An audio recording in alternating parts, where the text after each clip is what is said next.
Hello guys, how are you all? Today we are back with another blazing Naruto story. What if Naruto find out his mother alive and abandoned him? If you enjoy this video then please like, share and do comment. And also check the description to original creator of this beautiful creation. So let us start the story. It was October 10th, exactly 7 years after the attack of the Kyuubi no Yoko, a demon of such immense power that it destroyed hundreds of lives in a single night. Were it not for the Yondaime, it would have glassed the entire village with its burning red chakra. That night, the Kyuubi was destroyed once and for all, at least, that was what was said. The truth was that the Kyuubi no Yoko had not been killed, for no mortal could kill a demon lord, especially not one of Kyuubi's caliber. Kyuubi was in fact more than just a demon lord, it was a biju, a force of nature, and no mortal, no god can destroy a force of nature. So they had to do the next best thing. The Yondaime Hokage, Minato Namikaze, sealed the Kyuubi in a newborn. He asked for the village to see him as a hero. His last wish was not followed. In Konoha, Naruto ducked under the trash cans near the Hokage Tower as he barely avoided a group of genin who thought it would be fun to play darts using kunai, and with Naruto as the board. Naruto panted as the 5 genin ran past the trash cans, calling out things like, "Find the demon," or, "Kill the hellspawn." It was the same thing every year ever since he was thrown out on the streets at 3. He had been chased around the village and then when he was finally caught, they would beat him to near death. But just as he was about to be given the finishing blow, he was either saved, or the mob would lose interest. Naruto looked around, and found a vent. Sweet Kami, am I in luck? He quickly scooted over to it and began to pry it open. The vent grate was difficult to remove, but after a few minutes, he finally succeeded. He looked inside and found that it was the Hokage Tower's cooling system. Grinning, Naruto crawled inside of the vent and put the grate back on so that they would not figure it out too soon. Naruto crawled up the vents and took various pathways. Why hadn't he done this before? He was the only person small enough to fit in these things, so unless an Akamichi could shrink their size, he was safe in here, for the most part. Naruto took a detour and passed by a grate. He was going to ignore it. Hokage-sama, that demon has to be killed once and for all. Naruto stopped and turned back towards the vent. Demon? Were they talking about him? That was his common nickname. He edged back up to the vent and looked inside. There was a room with a large number of tables, and at the front a 3-seat desk with 3 old people sitting at it, one of them being the Sandame. A person was standing up and shouting. He had a hat on, but tinges of pink were poking from underneath it, a large cloak, and milky-colored eyes. That abomination has defiled the great Hyuga clan. He snuck into our compound, replaced our hair soap with pink hair dye. He said, removing his hat, revealing his hair was not just pink, it was hot pink. He also replaced all our detergent with orange dye. He removed his cloak, revealing he was wearing a "kill me orange" formal robe, and the most heinous of all, he had the gall to give some of the main branch scrolls to the branch family. The Hokage sighed. For the last time, Hiyashi, none of those acts merit execution. If you want to file a complaint against him in this court, you have to make sure the demands are equal to the reasons. Naruto quickly ran through the vent giggling. Serves those pricks right, that's what they get for using me as practice for their taijutsu. He slid down another vent, only to fall right through a set of grates, cutting up his right shoulder. Damn, Naruto tripped and slammed his shoulder against the wall. Shit, that fucking hurts, aw. Naruto dragged his shoulder across the wall and slid towards the desk. He went to grab the cloth on the desk to cloth the wound, when he heard a buzzing sound just behind him. Naruto snapped his head around to see the wall splitting apart in a hexagonal form. As it split apart, it revealed a series of kanji and numerals. Naruto's eyes widened as he saw something in the safe that shocked him. It was a photo of him, clipped onto a file with a paperclip. On the file it had, "Top Secret," written on it. Naruto quickly walked over to the folder, forgetting about his injured shoulder, and took the file. Naruto flipped open the page to find several documents addressed to him. Wills, deeds, bank accounts, the whole works. Naruto quickly went through and looked at everything. Why was all this kept from me? Naruto pulled out several pieces of paper that explained several chakra control exercises. I could have used this stuff the last few years. Naruto grew angrier as he continued to look through the file. Why was the old man lying to me? Naruto began to carelessly drop papers as he found them, until he came to one piece of paper that had the seals of both the Yondaime and Sandaime Hokage on it. Naruto picked up the paper and began to read. Dear Sandaime-sama, with the Kyuubi no Yoko, you realize that you will have to retake the mantle of Hokage again. However, what you don't know is that I am not going to kill Kyuubi. I know what you are thinking, but this will be beneficial to the village in the future. The Kyuubi is the most powerful of the Biju, and would make Konoha incredibly powerful if it could be harnessed. Since we no longer have the Senju family, and every Uchiha that has come by is basically useless, we need to seal the Biju in a living creature. Luckily, my son is the perfect age for the sealing. However, I know Kushina will not be willing to allow the Kyuubi to be sealed within our son, especially when I can simply send it to Makai where it belongs. But our village is weak from war with Iwa, and we need all the power we can get. As such, once I finish the sealing, I want you to use the corpse clone jutsu to convince Kushina that Naruto died in the sealing. It is harsh, but she will not leave Konoha otherwise, and she will never allow you to train him.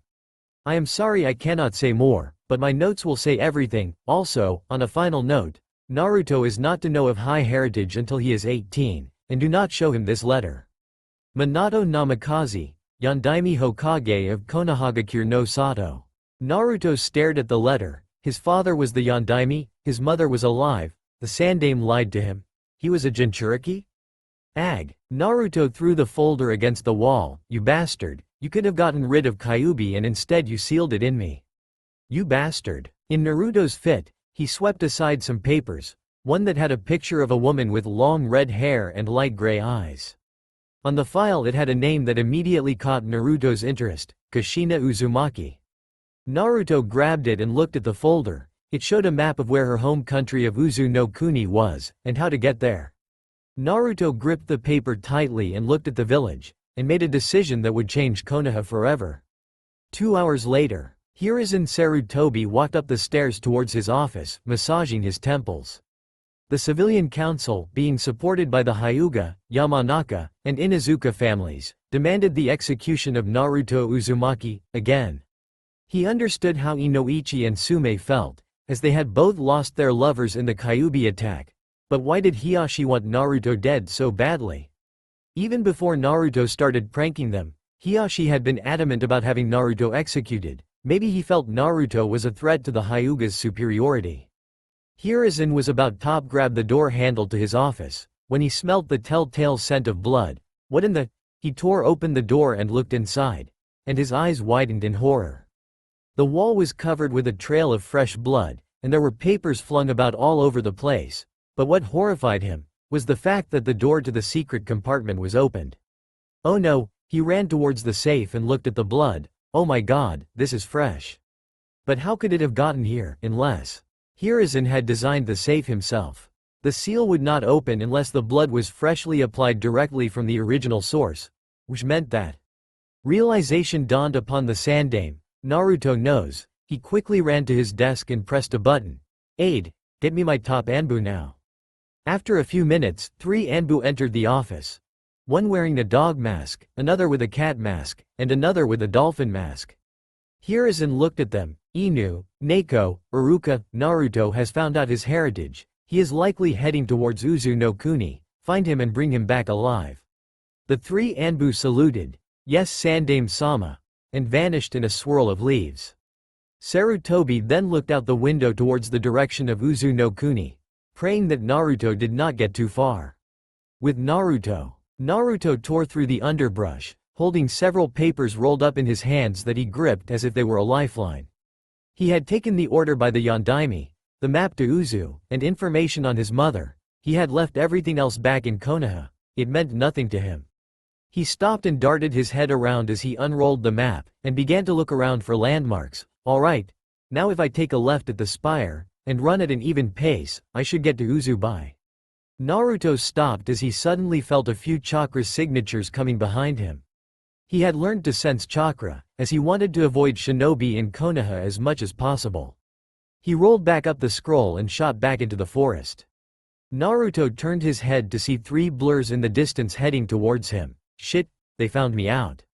Naruto increased his speed as the 3 Anbu trailing him picked up speed. Inu turned towards Neko and Iruka, capture and retrieve, now. The three Anbu shot forwards and began to get closer to Naruto. Naruto picked up his speed, but felt like his legs were going to fall off.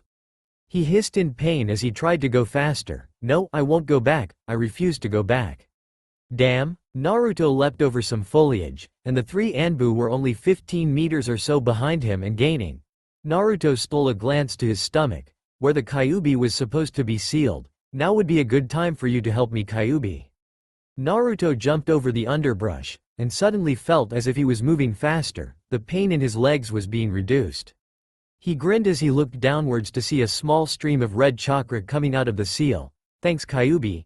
He shot through the trees as he began to outrun the Anbu. The Anbu watched as Naruto began to outrun them. Shit, he is getting away.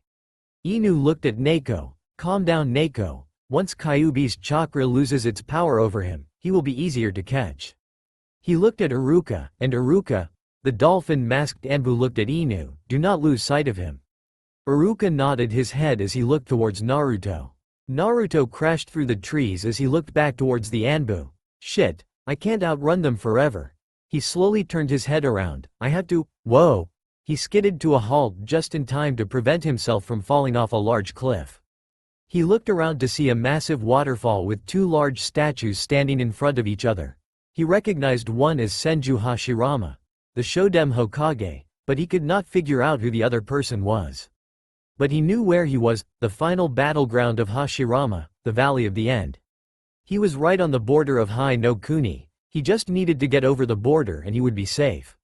He was about to try and run around the valley, when the three Anbu suddenly surrounded him. He was trapped. The Neko Anbu spoke up. It's over, Naruto, you have nowhere left to go, just come quietly. Naruto looked between the Anbu, then looked at the cliff. He was trapped between a rock and a hard place. Naruto closed his eyes and reached into his pocket. I'm sorry, mother. He snapped his eyes open and ripped his hand out of his pocket before he threw a shuriken at the dolphin-masked Anbu, which sliced through his mask and into his face. Ag! The Anbu stumbled back, distracting the Anbu for a moment. Naruto quickly turned around and jumped off the cliff. Inu jumped after him, no, but missed his shirt as he fell to the ground and watched as Naruto fell towards the water. The blonde looked up and shouted towards the Anbu, see you in hell, fuckers. Splash! Naruto landed into the water, sending a large ripple outwards.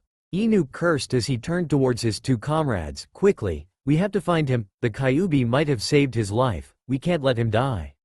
Neko tried to reason with her captain, Taicho, from this height, not even Kyuubi could have saved. Inu shouted, that's an order. The two Anbu flinched back before they began to look around. The Inu Anbu looked at the water and whispered to himself, forgive me, Minato-sensei. Meanwhile, down the river flowing out of the Valley of the End had a small shadow coming towards the surface. Suddenly a mop of blonde hair and a boy with whisker marks breached the surface of the river, panting as he swam to the nearby shore. He hoisted himself up as he panted in exhaustion. He had shot chakra through his limbs as he swam towards the river, hoping to get away from the Anbu. Luckily, it succeeded.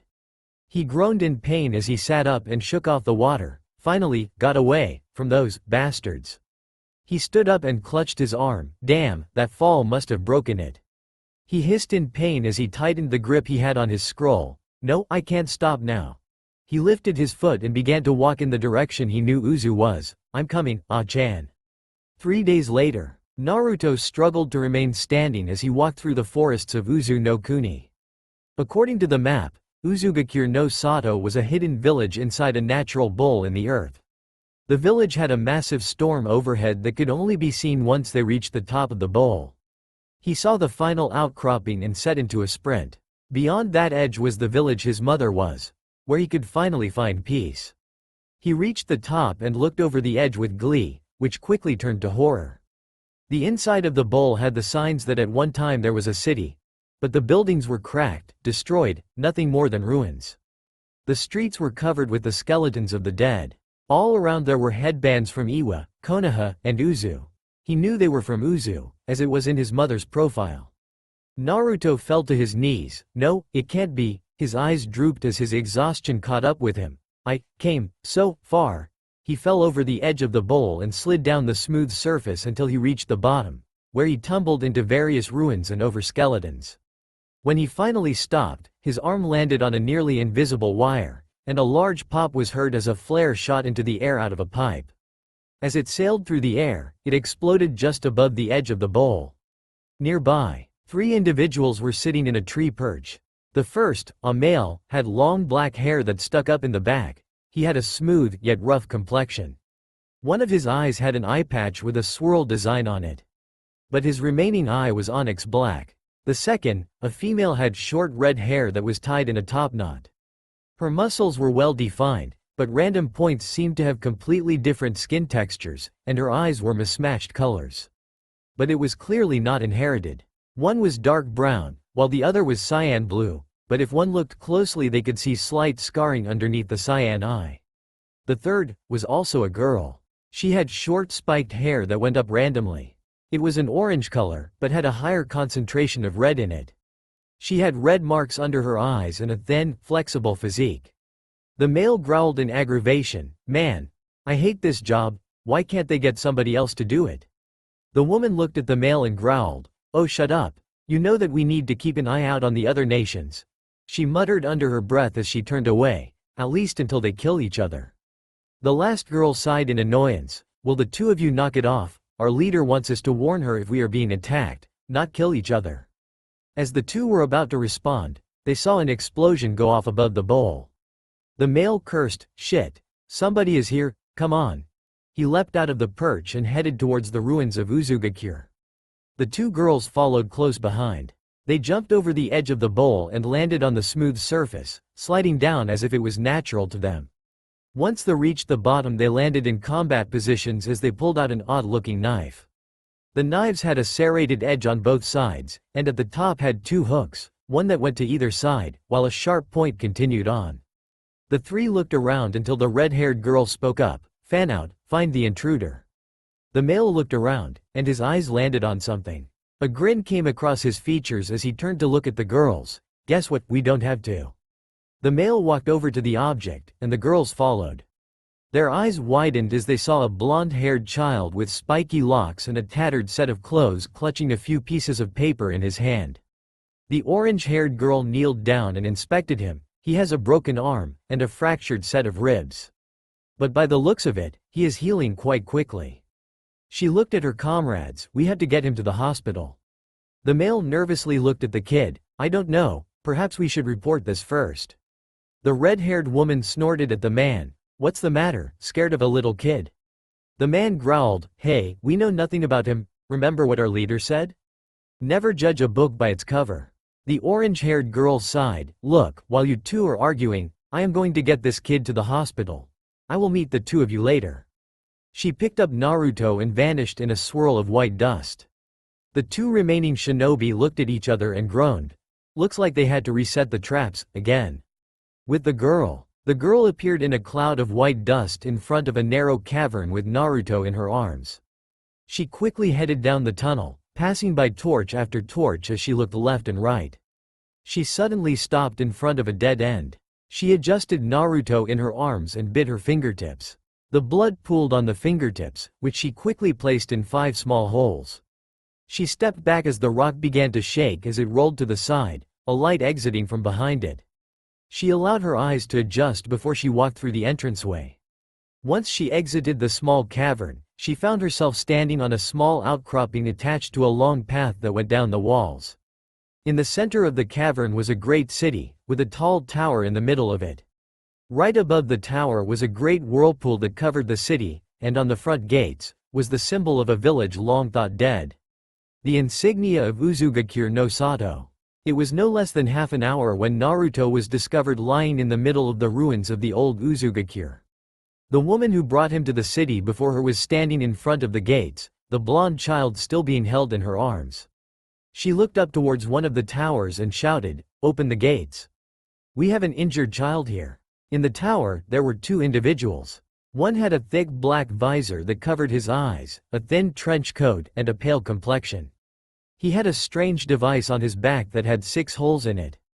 The other was a white-haired woman with several battle scars across her face. She had a menagerie of various weapons strapped to her back. 2 katanas, one side, a zanbatu strapped horizontally across her lower back, and a kusarigama hooked to each bicep. On her wrists were sharpened gauntlets that hooked out over her knuckles. The man stood up as he heard the shout and looked over. He found the woman holding the child in his arms and nodded his head. He girl sighed and got up before walking to the other side of the tower. There were several handles and switches, which she pulled and turned in a specific order. The gates seemed to click loudly as pistons began to turn. The gates then began to split open, revealing the inside of the great city before the woman. She took a step towards the gates as she looked towards the blonde. "Welcome to New Uzugakure, little one." As she walked into the village, the woman turned towards the man. "Grants, send a messenger to Izukage-sama, she might want to know of this." The man nodded his head. "Right away, Kusagana." He lowered his head and arched his back, jutting the device on his back out more. From the holes in the device, a buzzing noise was heard as 6 blurs shot out of the device and headed towards the tall tower in the center of the great village. Tower. In the tower, a woman with long black robes with red lining sat at a mahogany desk as she examined several documents. Her hair was red, and held up with a single beret, and her eyes were a dark violet color. She had fair skin and a slim figure. If one looked deeply into her eyes, they could see a menagerie of emotions: grief, pain, loss. She suddenly snapped her head up as 6 black blurs landed upon her desk. The black blurs were in fact 6 beetles with sharp spines on their back and vicious-looking pincers. They quickly started chirping and began to run across the desk, dropping a substance that burned into the desk. The woman watched as the beetles burned etchings into her desk until they finally stopped and turned towards her. She looked at the etchings to see what they had written. "Young wounded child has been taken inside walls, is being taken to the hospital currently." The woman sighed and stood up. "Thank you for the message, you may leave now." She walked over to the door and walked out as the insects blurred out the window. With Naruto, the girl entered the hospital and walked up to the front desk, where a young man with a scar across his left eye and burn marks across his face sat looking through patient documents. "Excuse me, doctor?" The man looked up and smiled. "Ah, Miss Hushu, how nice of you to, dear God." He noticed the blonde in her arms, who was severely in need of medical attention. He turned towards the doors. "Attention, I need a nurse in here stat. Get me a stretcher." He walked around and took Naruto from the girl's arms. He looked up at her. "Don't worry, he will be safe in our care." The girl smiled. "I have no doubt of that, Soken." The now named Soken turned towards a nurse bringing in a stretcher and set Naruto down atop it before rolling it into a doorway. The girl sighed and headed over towards the bench before she sat herself down. After about 10 minutes of waiting, the girl leaned back and sighed. "I wonder what he was doing there anyways." She looked towards the doorway Naruto had been brought in, and what were those scrolls he was so protective of? She turned her head as she allowed these questions to permeate her mind, when she found herself jumping up and saluting as she saw somebody behind her, Izukage-sama. The red-haired woman looked at the young girl. "Hushu Mira, can I ask as to why you brought an outsider inside our village without notifying me first?" The now named Hushu gulped as she stuttered out. "You Izukage-sama, the boy was injured. I felt it best to get him some medical attention as soon as." The red-haired leader raised her hand and stopped her. "I understand where you are coming from with this, however, I would appreciate it if you at least sent me a message when these things occurred. That way I don't have Grant's damn bugs digging into my desk to deliver a message." Hushu bowed her head. "Gomen Izukage-sama, it won't happen again." The red-haired woman nodded her head. "See that it doesn't." Suddenly the doors to the room where Naruto is in opens and the doctor comes out. "Well, the young child is Izukage-sama." The man quickly bows, making the Izukage roll her eyes. "Enough of that, you make me feel older than I already am." She looked at the man. "Please continue what you were saying." The doctor stood up. "Oh, of course, Izukage-sama." He cleared his throat and turned to Hushu. "Well, the child seems to be in poor condition, but he is still surviving." Hushu raised an eyebrow. "How so?" Soken sighed. "Well, the boy seems to have markings reminiscent to injuries that most people would not survive. Most of them are fully healed, but scars underneath the flesh remain. As for his arm, I would think that it is no older than a few days old injury." He also shows signs of malnutrition, as well as an intricate series of chakra networks running through him that are not natural for humans. Well, most humans. The Izukage raised an eyebrow. What are you getting at? Soken took in a deep breath and sighed. The boy is a Jinchuriki. Those words echoed throughout the hall, shocking all those who heard. Haoshu's eyes widened as she stared at Soken. Are you serious? Soken nodded his head. Yes, he has all the traits of a Jinchuriki. He has an abnormal healing rate, extremely high reserves from what we have been able to discern, and a few physical traits that are clearly demonic. Namely his whisker marks and elongated fangs. The Izukage nodded her head. Interesting. She looked towards the hospital room. Perhaps he would be willing to join our village. Soken nodded his head. Yes, he would certainly be a welcome asset. Plus, it is no doubt better than where he must have been, if the injuries are anything to go by. Hushu finally found her voice. Anyo, may we see him? Soken looked at Hushu. He is asleep, but yes, you may see him. He directed the two women towards the room where Naruto was in. Hushu and the Izukage walked towards the room and opened the doors. They walked inside to see the young outsider who had been brought into their village. The Izukage's eyes widened as she looked upon his features. His spiky blonde hair, his fair skin, he looked exactly like her deceased husband. It can't be. The Izukage stumbled forward, staring at the young Jinchuriki. Soken and Hushu were confused by their Izukage's change in demeanor. Izukage-sama? The Izukage did not hear them, as she was focusing solely on the child lying before her, the same hair, the same skin texture. She reached out and lifted one of his eyelids, the same eyes. It just can't be. The woman looked down. But if it is, then. She snapped her head towards Soken. Run a DNA test on him. Cross-reference with my own DNA. Soken's eyes widened. Cross-reference it with yours. But Izukage-sama, what possible reason could you have to? She turned around, her eyes blazing, and shouted, just do it. Soken jumped back and stuttered, right away Izukage-sama. He ran out the door and headed down the hall. The Izukage turned towards Naruto. If my assumption is correct, her eyes narrowed as a dark look came through them. Then Konoha will pay for what it has done to my son. Hushu stepped back as the Izukage began to unconsciously release ki. What could Izukage-sama want to know? She looked towards the blonde-haired child. What is so special about him? The doors to the room opened as Soken came in with a vial of blood in his hands. He walked over to a cabinet and opened it, revealing several syringes, and a rolled-up black scroll. He took out a syringe and the black scroll and closed the cabinet. He set the scroll down and rolled it out, revealing a complex array of seals, with 2 circles on either side. He grabbed the syringe and walked up to Naruto, stabbing the syringe into his arm. He allowed blood to flow into the syringe and then removed it. Walking over to another cabinet, he grabbed a small vial and emptied a small amount of blood into the vial. He took the vial that he came into the room with, and the vial of Naruto's blood. He emptied both of them into one of the circles. Once the blood had stopped spreading throughout the circle, he went through a series of hand seals, before touching the very center of the seal array. In an instant, the runes glowed white, and the blood traveled across the runes, outlining each one as they headed towards the center, diverting off left and right randomly as they headed towards the center. When the blood finally reached the center, Soken's eyes were wide with shock. How can this be? The Izukage looked at Soken expectantly. Well? Soken looked up at the Izukage. The boy, is your son.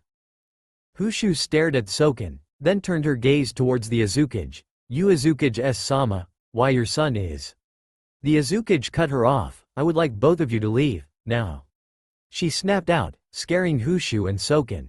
The two quickly bowed and went to leave, and Hushu. The kunoichi stopped and turned towards the Izukage. Why yes Izukage-sama? The leader of Uzugakure turned towards Hushu. Have all the villagers and shinobi gather in front of the tower. I have a very important matter to announce. Hushu shivered at the tone in her leader's voice. It left no room for argument. Why yes Izukage-sama. She bowed and left the room, leaving the Izukage with her son. The Izukage pulled a chair next to Naruto's bed and sat herself in it, staring at Naruto's face. She gently reached out and traced his whisker marks, allowing a smile to come to her face, and a few tears to fall from her eyes.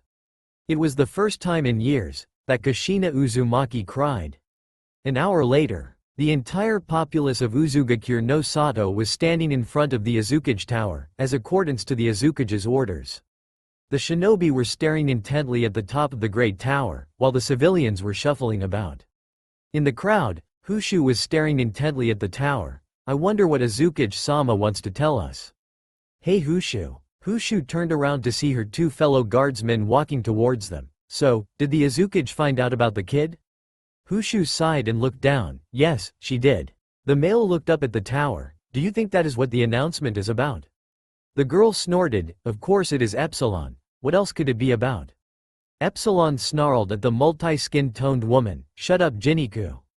Hushu sighed at her two friends arguing. Those two are going to drive me insane one of these days. Boom. The arguing and chatter running through the crowd was cut off as a large explosion of sound erupted from a large gong.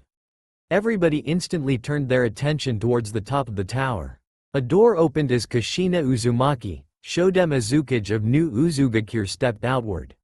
She proudly wore her black and red robes, and carried her katana at her side. She stepped on the outcropping and looked upon the populace of the village she had founded not more than a year after she had left Konoha in grief, hearing of her son's demise. The same son who had somehow turned up in her village just a few hours ago. She took a deep breath and sighed, before gaining a fierce look in her eyes as she shouted, "Citizens and shinobi of New Uzugakure. I am sure you are all wondering why I have had you all gather here today." The crowd let out shouts of agreement as Kushina spoke. For years, we have prospered as one of the few true hidden villages, with only a handful of others sharing that right with us. When I founded this village, I had lost my former home of Uzugakure, and had thought I lost my family when the great demon Kyubi attacked my adopted home, losing my only child. The crowd was hushed as they heard their leader speak. Kushina snarled as she shouted, "Only now do I find that the home I had adopted as my own had betrayed me. When they hid my son from me." The crowd gasped as they heard their leader's proclamation. Kushina looked over the populace, and not only did they hide my child from me, but they also had the gall to abuse and torture him because of his status as a Jinchuriki. The crowd broke out into conversation. They dared harm the child of our great leader. He is a Jinchuriki? We should declare war on them. Kushina heard the conversations and demands for vengeance from her people and smiled. She raised her hand and silenced them. I have one final announcement before I must return to my son, who is currently in the hospital. The populace hushed themselves as they heard their leader's statement. Kushina took in a deep breath. From now on, if any of you see a single shinobi from Konoha, if you ever get the chance to do so, kill them. She looked over the populace, who were stunned. They will suffer the wrath of New Uzugakure for what they have done to my son. She turned and walked inside the tower and traveled down the stairs, her destination clear. Naruto's hospital room. 3 days later, Kushina sat at the side of her son's bed, who had been hooked up to several devices to pump some nutrients into his body to cure his malnourishment. The doctors of the hospital had been clambering over each other, delivering reports on Naruto's condition, and his physical deformities because of his abuse in Konoha. Each report made Kushina grow more and more resentful to the village. She reached out and touched her son's hand, which still held several documents firmly in their grasp. Whatever it was her son was holding, even in his sleep, he refused to let go of it. It must have been important if even in his condition, her son was unwilling to let go. She reached out and ran her fingers through her son's hair. Don't worry my son, Ka-chan will never let you go. Creak. The door to the hospital room opened, and Soken entered. Izukage-sama, I need to check up on young Naruto again. Kushina reluctantly stood up and left the room so that Soken could run some tests on Naruto. Soken sighed sadly as he opened up a small case. Inside were tools he would need to use to run his tests over Naruto. Meanwhile, outside the room, Kushina sat with her hands laced together with her forehead pressed against them. It had been the same routine for the last 3 days. She would come to the hospital after she ran through her work, making certain everything was accounted for, and nothing was out of place. She would then sit by her son's bed all day, having to leave the room as doctor after doctor came in to check up on him. She would ask if there was any change in his condition, to find that nothing had changed. She was growing worried for her only son's life. He had been unconscious for 3 days, going on 4. Every day she feared that her son would never wake up. Izukage-sama? Kushina looked up to see Hushu standing before her. Are you alright? Kushina turned away and sighed, "No Hushu, I am not alright." She leaned back and pressed her back against the wall. Hushu sat down next to her. "Isukage-sama, you should head home and rest. If you don't get any sleep, you may end up getting sick from lack of rest." Kushina snapped her head towards Hushu. "And just how do you expect me to sleep when my son, who I have thought was dead all this time, is unconscious, and may never wake up?" Hushu flinched back at Kushina's tone. Kushina held her face in her hands. "I can't even think straight while my son is in this condition." She began to sob into her hands as her body shook while the sobs racked her body. Hushu bit her lip and sat down. "Izukage-sama, Kushina, I know you must be hurting. But if your son is a Jinchuriki, then he should be fine." She smiled. "Hell, maybe when he wakes up, you can start training him. Just imagine how strong he will be." Being trained by the Shodem Izukage, she squealed in delight, trying to cheer Kushina up. Kushina looked up and smiled warmly before she hugged Hushu. "Thanks Hushu-chan. You have always been so good to me." Hushu returned the hug and grinned widely. "Kushina-sama is hugging me." Eehhhhh. Bang! The doors to Naruto's room were slammed open as Soken stormed out, panting. "Izukage-sama, he is waking up." Kushina snapped her head towards Soken. "Really?" Soken nodded his head. "Yes. His change in heart rate shows he will be fully awake in a whoa." He had to jump out of the way as Kushina stormed into the room. He looked inside as Kushina quickly pulled a chair up to the bed and awaited for her son to begin opening his eyes. "Maybe I should have been a bit calmer in my delivery of the news." He turned towards where Kushina was, and saw Hushu sitting in a fetal position with a storm cloud over her head. Hushu sniffled as waterfall tears ran down her face. Well, it was nice while it lasted. Soken's sweat dropped as he saw the young Kunoichi. Yeah, definitely should have delivered it better. In the room, Kushina was nervously bouncing up and down in her seat, waiting for her son's eyes to open. She began to grow even more nervous as she saw Naruto's eyelids begin to twitch. Naruto's eyes fluttered open, revealing his blue orbs to those watching. He took a minute to look at his surroundings before his eyes widened as he snapped open wider as he practically leapt out of bed. Where am I?" He looked around, somehow missing Kushina in his panic. What is going on here? Is this a... He suddenly saw Kushina in his gaze and froze. Kushina swallowed hard as her son looked into her eyes. Why is he staring at me? Naruto's eyes began to quiver as he reached his hand out and touched her cheek. He then reached up towards her hair and patted it. His shaking increased as tears began to brim at his eyes. He fell to his knees and stuttered out, "Ka-chan?" Kushina's eyes widened at the question. Before she could answer, Naruto leapt into her arms. "Ka-chan." He sobbed into her shoulder as he hugged his mother for the first time in his life. Kushina smiled, and began to shake as she allowed tears to flow from her eyes before she wrapped her son in a warm motherly embrace. Their family was reunited at last. Kushina held onto Naruto tightly as she caressed his back, tears flowing from her eyes. For years she had thought that her child was dead, and here she finds him, in the village she had founded underneath the ruins of her old one, alive, a Jinchuriki. She couldn't begin to imagine what her baby had suffered in Konoha. She knew how the village's mindset was. They hated and despised anything, and everything that was considered inhuman. It was ironic, especially since they worshipped the pinnacle of inhuman things, bloodlines. She stroked her son's hair and whispered soothing words. Shush, it's all right Sochi, Ka-chan is here now. She tightened her grip on him, and nothing is ever going to take you from me again. Naruto sniffled as he held onto her, fearing that if he let go, he would lose her forever. Meanwhile, Soken and Hushu were standing in the doorway, looking at the touching scene before them. Soken could not help but smile at the scene before him, the love between a mother and son. There are few things more precious than that. He smiled as he left the room, clipboard in hand. Hushu was split. On one hand, the scene before her was absolutely touching and adorable. On the other hand, oh come on. I finally get a hug from Kushina-sama and this happens.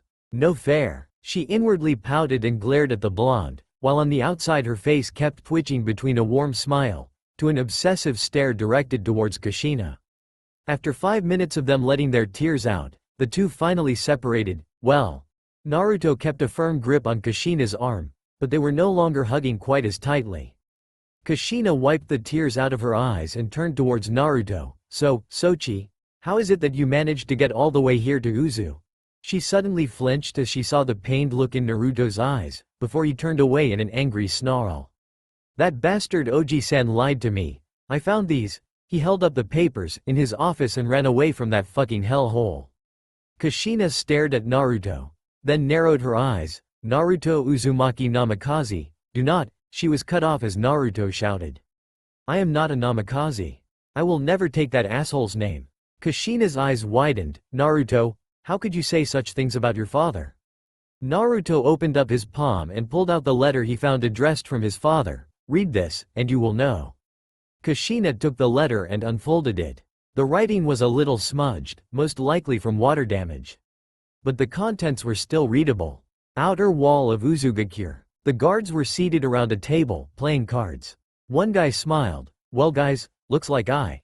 WHAAAAATTTTTT. They all jumped as they heard an incredibly large yell coming from the hospital, which was quickly followed by enough killing intent to kill small animals, if the sparrow that just dropped dead was any indication. All of them had one thought. Oh shit. Back at the hospital, Kushina was clutching the paper in her hand so tightly that her nails cut through it and sliced through her palms. Blood dripped from her hands as she grit her teeth so tightly that the tip of one of her canines broke off, and her eyes could have easily been mistaken for a devil's, as they glowed with an absolute undying hatred. Damn you Minato. How dare you do this to our— No, he is not your baby. How dare you do this to my baby? She hissed in hatred as she glared at the paper. If I see you in the next life Minato, I will make you suffer for all of eternity. Keika-chan. Kushina turned around, and instantly felt terrible. He was shivering from the amount of ki she was letting loose, and his eyes were filled with morbid terror. Terror for her, his own mother. She let down the ki and walked over to Naruto. She reached out to grab his shoulder, only for him to flinch at the contact.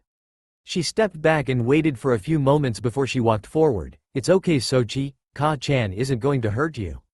Naruto looked at Kushina nervously, a disbelieving look on his face. But when he saw the desperation in her eyes, he scooted over and hugged his mother. Kushina smiled and wrapped her arm around Naruto. I am sorry for scaring you my Sochi, but I was just so. Naruto cut her off. It's alright Ka-chan, I understand. He pressed his head into her body and smiled. Hushu could no longer help herself. Kawaii. She jumped over and wrapped her arms around both Naruto and Kushina. This is such an adorable scene, a mother and her child. Kushina chuckled at Hushu's actions. Alright Hushu, you can let go of us now. Hushu reluctantly let go, and pouted inwardly. Kushina looked at Naruto. Come on Sochi, let's get you checked out of the hospital. Then I am showing you to your new home. Naruto seemed to deflate at that. Won't I be staying with you Ka-chan?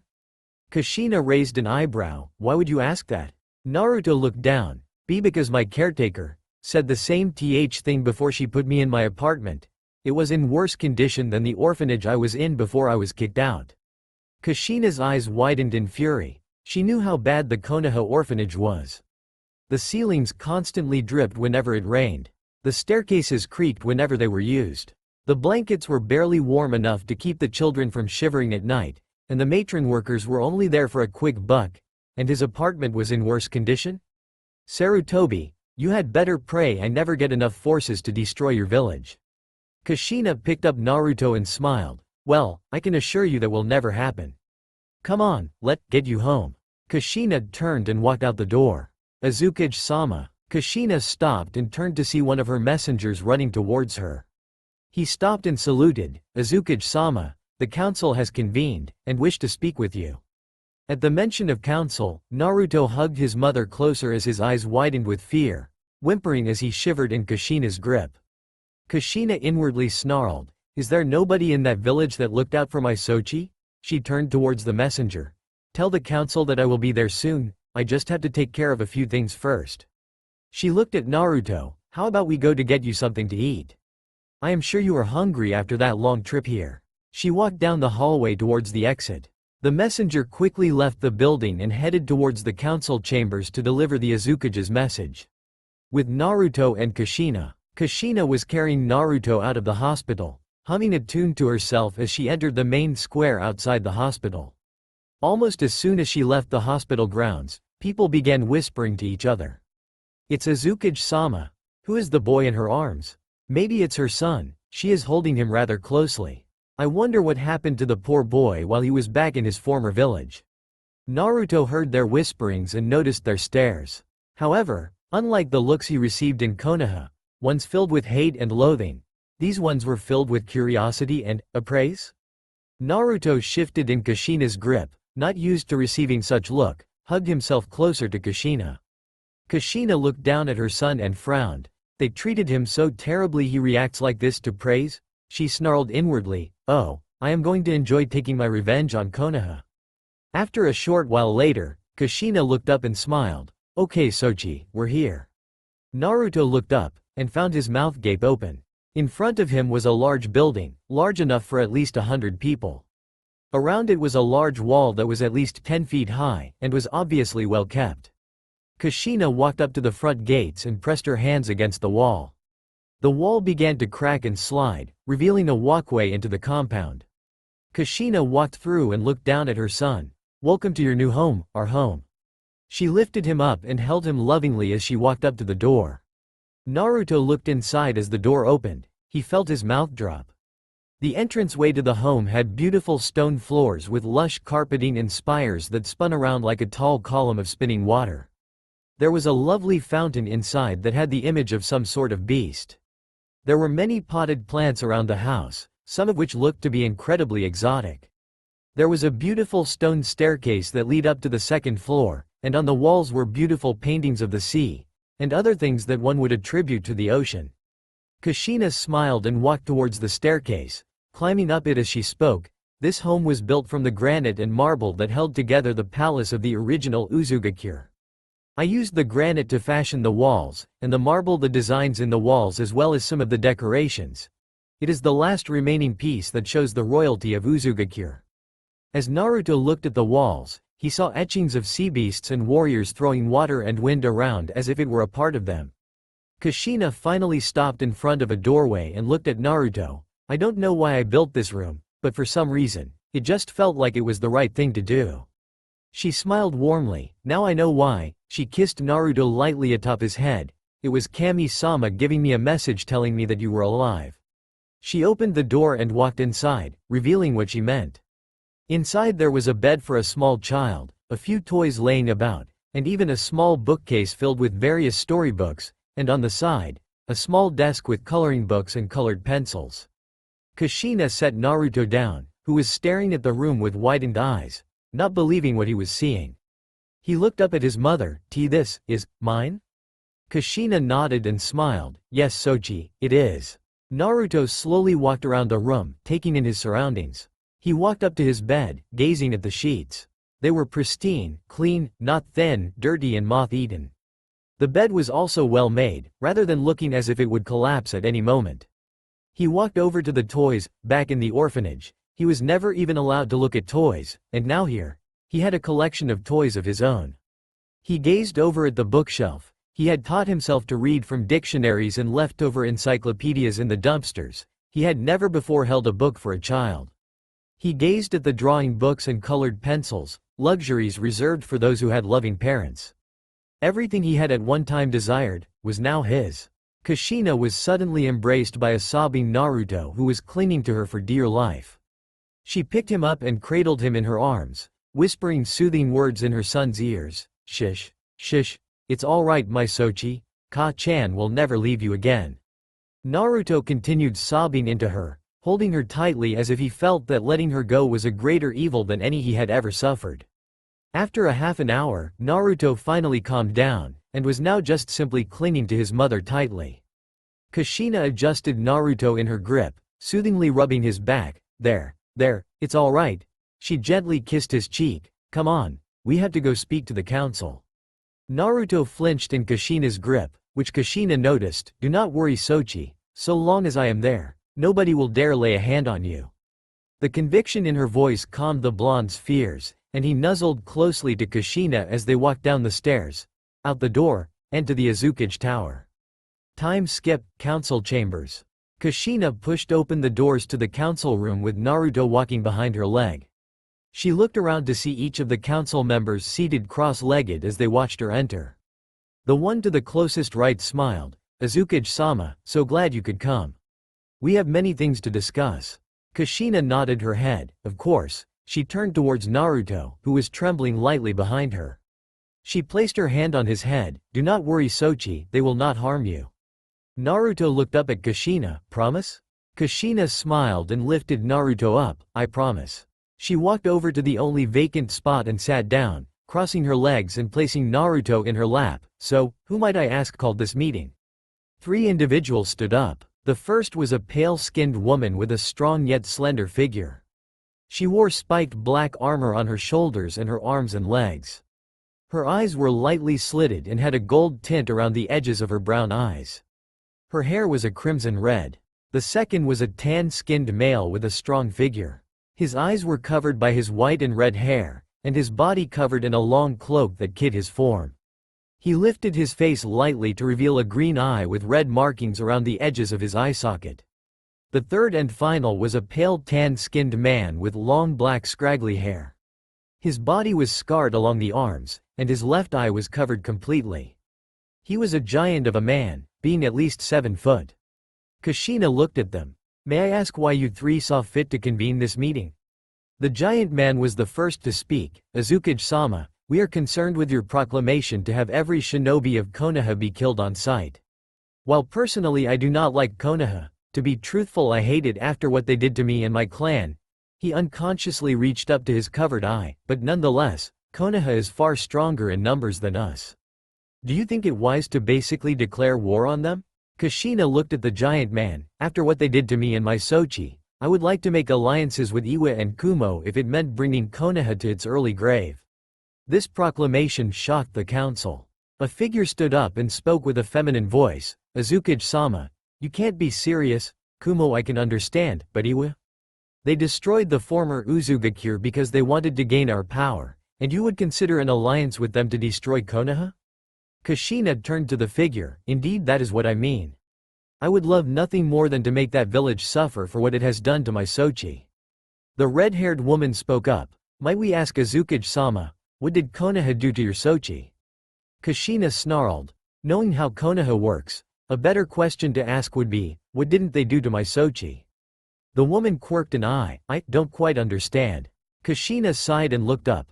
"Konoha feels as if all things of demonic origin need to be cleansed from the land as if it were a plague. Even when it was not their concern. My Sochi is the Jinchuriki of the Kyuubi no Yoko, a demon that killed hundreds of their forces. How do you think they would have reacted to him because of his status as the Jinchuriki of the demon who killed their loved ones?" The council flinched at the tone Kushina gave them. It was obvious that they understood what Naruto must have gone through. Naruto looked around, then back up at his mother. Ka-chan, who are they?" he said, pointing to the councilors. Kushina looked at her son, and smiled. "Well, I see no harm in introducing you to them." She looked at the council. "Wouldn't you all agree?" The giant man smiled. "Why yes, I believe that would be all right." He did a short bow. "My name is Alpha Nayudo, head of the Nayudo clan." The red-haired woman smiled. "I am Kiho Ryushi, head of the Ryushi clan." The cloaked male who had also called the meeting spoke. "I am Haka Kagaya, head of the new Kagaya family." Cloaked female removed her hood, revealing her oddly formed skin. "I am Nuime Shite, head of the Shite clan." The others introduced themselves. Some of them had names that he had heard around Konoha like Aburame, while others looked like those from the Nara, Akamichi, and Yamanaka families.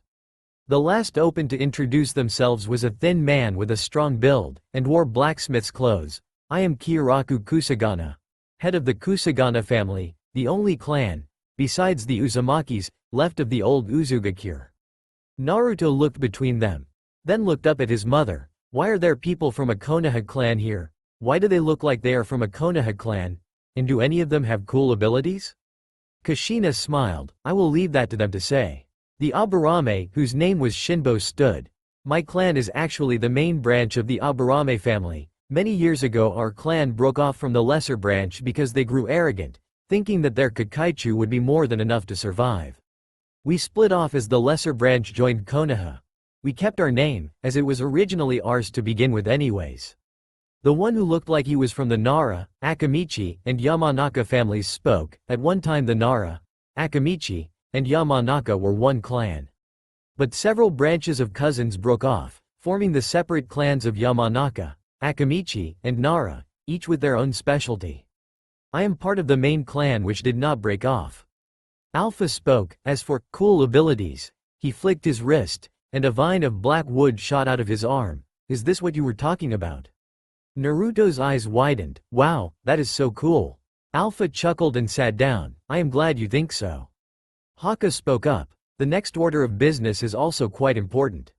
He looked at Naruto. If our assumptions are correct, you used to live in Konoha. But yet you managed to get all the way here to Uzunokuni. I find it odd, as there are no transports to this side of the sea. How is it that you got here? Naruto sighed and looked at them. Well, after I escaped from 3 white masked animal men, I swam down a river and ended up in a village before I went to Takigakure. Naruto winced in pain as he felt his bones grind against each other, no doubt sending bone fragments into his muscle tissue. He looked down at his arm, and noticed the bone was partially poking at his skin. Damn! Why can't this heal faster like it normally does? He looked around to see if he could find something that would be useful in splinting the damn arm. He grinned as he saw a particular stick that would be perfect for splinting the arm. He ran over, being careful not to agitate his arm. He grabbed the stick and looked around. Alright then, now, I just need something to tie it up with. He looked around, hoping to find some vines, some stray cloth. Anything. After what felt like hours, Naruto cursed and threw the stick. Damn it, why the fuck can't I find anything? For the love of Kami, I should at least be able to find some sort of vine. He was about to head to another part of the forest, when he heard humming. He turned in the direction of the humming. What on earth? He walked over to where the sound was coming from and pushed aside some bushes to see. There was a small patch of flowers, and in the middle was a young girl. However, Naruto could not make out any distinguishing features. He slowly started to move in closer, until he could finally see her. She looked to be about 7, 8 years old at the most. She looked like a street urchin if her ragged clothes were anything to go by. But her state of dress betrayed her looks. For her age, she was very pretty. She had lime green hair and pink-tinted eyes. Her skin was a deep tan color, so she either had a direct relative from Kumogakure, or she spent a lot of her time outside. Naruto was enamored by her beauty, and tried to get a closer look. Snap! Only to freeze when he stepped on a twig, sending a resounding crack throughout the clearing. He snapped his head up to see if the girl had heard it, but she was nowhere to be found. He stood up, thinking it might be safe. He sighed and turned around, and flew back into the field of flowers when a hard kick was delivered to his chest, and he flew back. As he was about to sit up, he was pushed back down, and a knife held at his throat by the same girl he had discovered. He looked up to see her eyes filled with cold, righteous anger. He was about to speak when the girl suddenly spoke. Who are you? Why were you spying on me? Did they send you to kill me again? The tone of her voice was cold and hateful. Naruto could not help but flinch. The girl looked him over, and noticed the papers in his hand. She quickly yanked them out before Naruto could stop her. She quickly opened the papers and began to read, keeping pressure on Naruto's neck with the knife. Slowly her eyes widened as she looked between Naruto and the papers. Finally she stopped and looked at Naruto intently. Is it true? Naruto rose an eyebrow in confusion. Is what tr? The girl shoved the paper in his face. The one that confirmed him as a Jinchuriki. Are you a Jinchuriki? She pressed the knife to his throat as she snapped. Naruto cringed. His secret was out. No use in denying it now. Yeah, I am. The girl looked at Naruto with a calculating gaze. Then looked around, as if she was checking whether a place was safe. She looked at Naruto. There is a pathway through the forest. Nobody goes there because of how close it is to the border. Get there as quick as you can. Do not stop running no matter what. She removed the knife from his throat. Now, she grabbed his arm and dragged him to the other side of the clearing. Head that way, do not stop. Got it? Naruto looked at her. But I need to go to. He was cut off by the young girl. I know where you're going. This is the fastest route out of the country towards where you are headed. Stop dawdling and get going. She snapped at Naruto, irritation clear on her face. Naruto stared at her and narrowed his eyes. Why are you helping me? The girl looked at Naruto, and a sad smile came to her face. Us Jinchuriki have to stick together. She gave him a soft kiss on the cheek and smiled, for luck. She began to walk away from Naruto, only to stop as he grabbed her arm. She turned towards him. What is I? Come with me. The girl stared at Naruto for a moment, then growled as she snapped, what the hell? Do you think that stupid kiss means anything? For the love of Kami, this isn't some stupid romance where the two lovers fall for each other at first sight. What is wrong with why? Naruto cut her off. That isn't what I meant, you stupid girl. He shouted at her. Then sighed. Then looked at her. They hurt you, don't they? The girl's eyes widened a bit. What? How do you? I can see it in your eyes. You hate them just as much, if not more than they hate you. He held his hand out, like you said, as Jinchuriki had to stick together. The girl stared at Naruto for a moment, before she looked down sadly. I wish I could, but. Naruto looked at the girl with confusion, but what? She turned around and lifted up the back of her shirt. Naruto began to panic. Whoa. Hold on there, He stopped freaking out when she stopped pulling up her shirt. On her lower back was an intricate seal. It was advanced, that was for sure. But Naruto knew what it was. Perimeter seal. The girl sighed as her fingers touched the seal. Once, I tried to run away from the village, to find happiness. But the village's shinobi caught me and brought me before the elders. They refused to lose their weapon and had this seal applied to me to prevent me from ever escaping. She lowered her shirt and sighed. If I cross the border, the seal will activate every single pain receptor in my body long enough for me to be retrieved. And if I do somehow manage to get past the border far enough that they can't get me back, then. The girl clenched her fist as she tried to say it. Naruto placed a hand on her shoulder. Then, what? The girl sighed and looked at Naruto. The seal will detonate my chakra coils, killing me. Naruto stared at the girl, then turned around. I will come back, and I will save you from this hell. He quickly ran off into the forest, leaving the girl in the clearing. One day later, Naruto had managed to get across the border without incident, and headed through the forests of Kuma no Kuni, until he reached the border of Tanokuni. He luckily went through without much incident. The only real problem was the occasional bear or two, or three. He had managed to outmaneuver the bears in time to escape, so he did not get any real injuries. He was now moving through the forests of Tanokuni, hoping he could find a route to get him to Uzu quicker.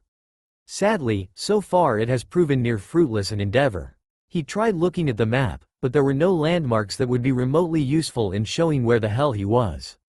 Basically, he was shooting in the dark on this one.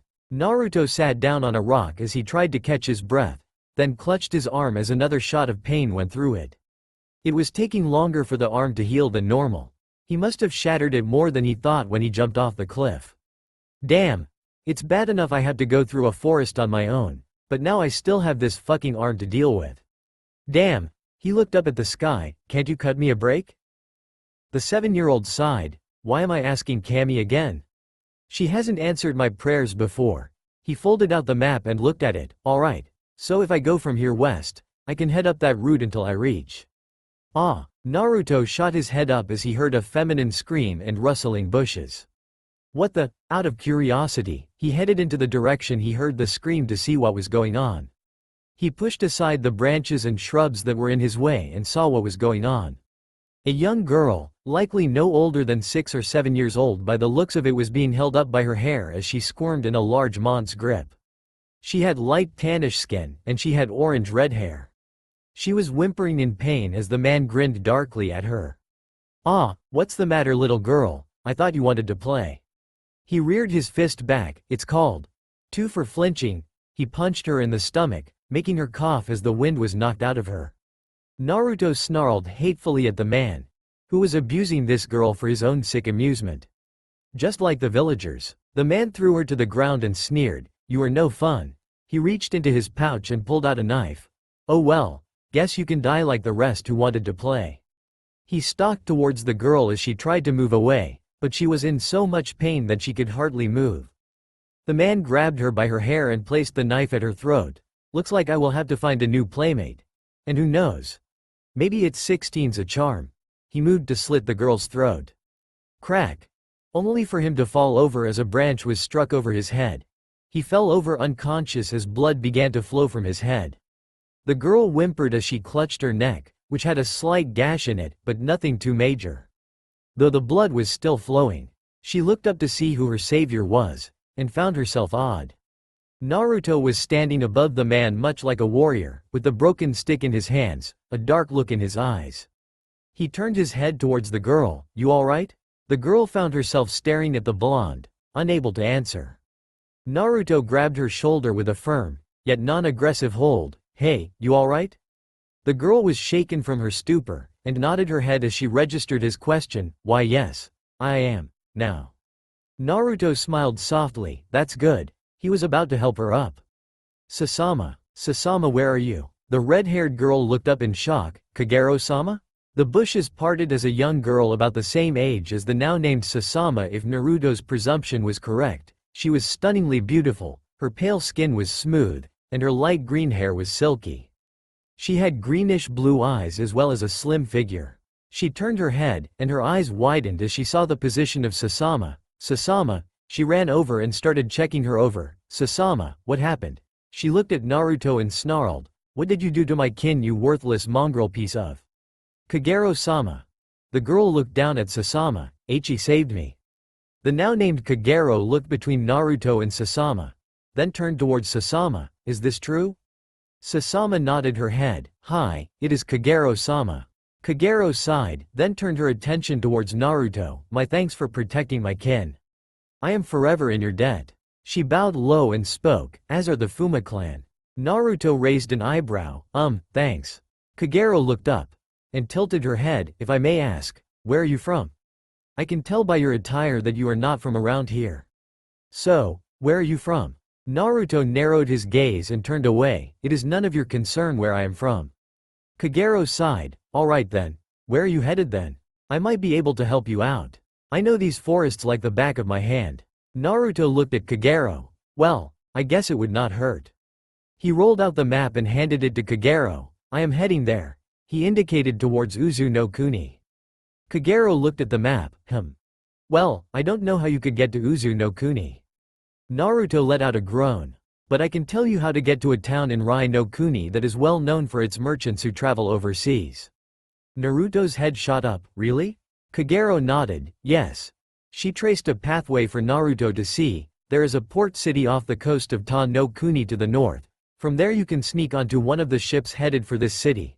She indicated a city on Rhounokuni's coast, and from there, you can head through the country to here. She pointed to a city near Kumo. There are plenty of people who would be willing to take you across. Oddly, they do not really ask for much in return. Naruto looked at Kagero with a raised eyebrow. Not that I am complaining, but why are you helping me? Kagero face-palmed, then flicked Naruto in the forehead. You baka. Naruto cursed as he was about to reach up, but yelped in pain as he clutched his broken arm. Kagero noticed his arm's condition and frowned. You have a broken arm, and you are still heading all the way across the ocean? Are you insane? She grabbed the arm she knew wasn't broken. Come on, we need to fix that arm before it gets worse. She began to drag him off as Sasama looked at Naruto worriedly. Naruto instantly began to struggle. No, I don't have time for this. I have to get going now. Kagero glared at him. I am sure whatever it is you have to do is not so important that you can't splint your damn arm. And continued to drag him. As Naruto struggled more, Sasama eventually had to help keeping Naruto from running off. Naruto cursed as he struggled in their grip. No. I can't stop now. Not when I am so close. He threw his leg out and kicked Kagero in the back of her knee, making her let go of his arm. He then turned his attention towards Sasama and stepped on her foot, making her yelp in pain. He then quickly took off and shouted, "Thanks for the help, bye." All Naruto heard from the two was screaming as he ran through the forest. He had just saved a young girl, and pissed off her relative, and it isn't even 8 in the morning. Midnight, Naruto dove through several crates as they were being loaded onto a boat headed for Rhounokuni. He had managed to avoid being spotted by any sailors, but he doubted that his luck would last all that long. He edged along the side of a large crate, and looked around the corner.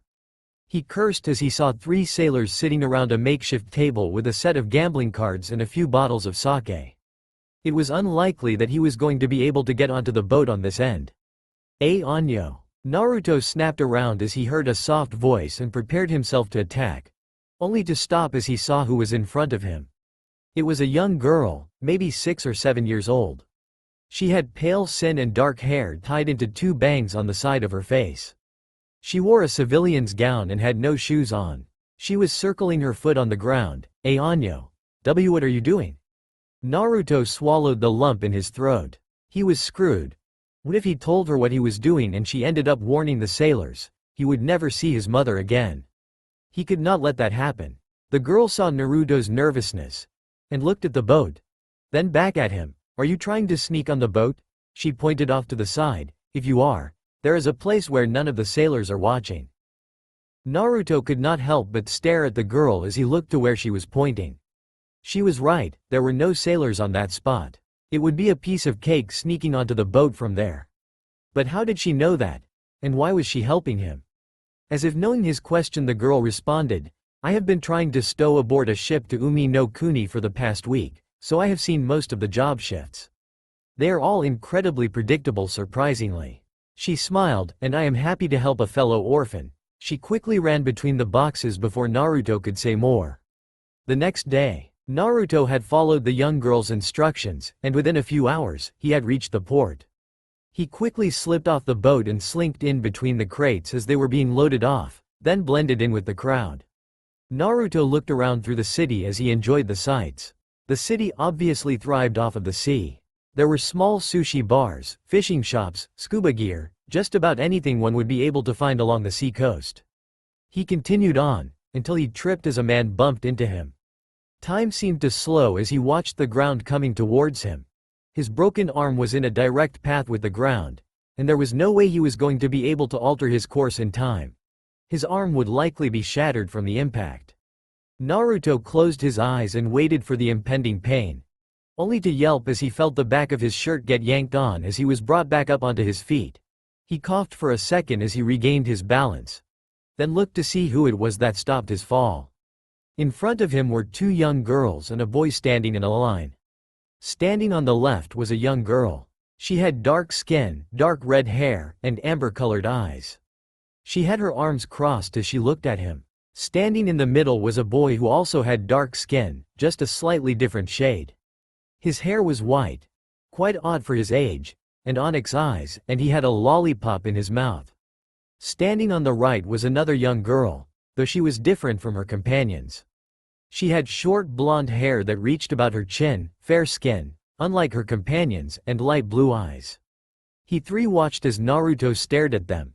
This continued for what felt like several minutes until the dark-skinned girl shrugged her shoulders. Well? Naruto looked at her with confusion. Well, what? The girl ground her teeth and stomped over to Naruto and shouted, Oh come on kid, we just stopped you from falling to the ground, you baka. The least you can say is thank you. Naruto quirked an eyebrow. Thank you. The girl snarled and grabbed the front of Naruto's shirt. What, that's it? For the love of Kami, we just saved you from total humiliation in the middle of a crowded street, you stupid moronic pre. The girl stopped as the boy put a hand on her shoulder. Karui, perhaps you should stop threatening the kid and look at his arm. The now named Karui raised an eyebrow in confusion and turned her head to see what the boy meant. Naruto's arm had a bone poking at the skin, but luckily it had not breached the surface. Holy crap, Karui instantly let go. What the hell did you do to your arm? She screamed loudly. Naruto cursed as the attention of some of the passerbys was brought down on him. Could you be a bit quieter? I do not want people knowing about this. Karui gave him a, what the fuck, look, are you nuts? Do you know what will happen if you don't get to a doctor, kid? Naruto sighed, it will heal soon enough. Strange though that it hasn't healed itself yet. Usually it heals in a couple hours. It hasn't healed all that much, and it has been several days. The 3 of them stared at Naruto, until the boy spoke up. But that's impossible. The only way somebody could heal a broken arm in a couple hours without any outside influence is if Hei were a.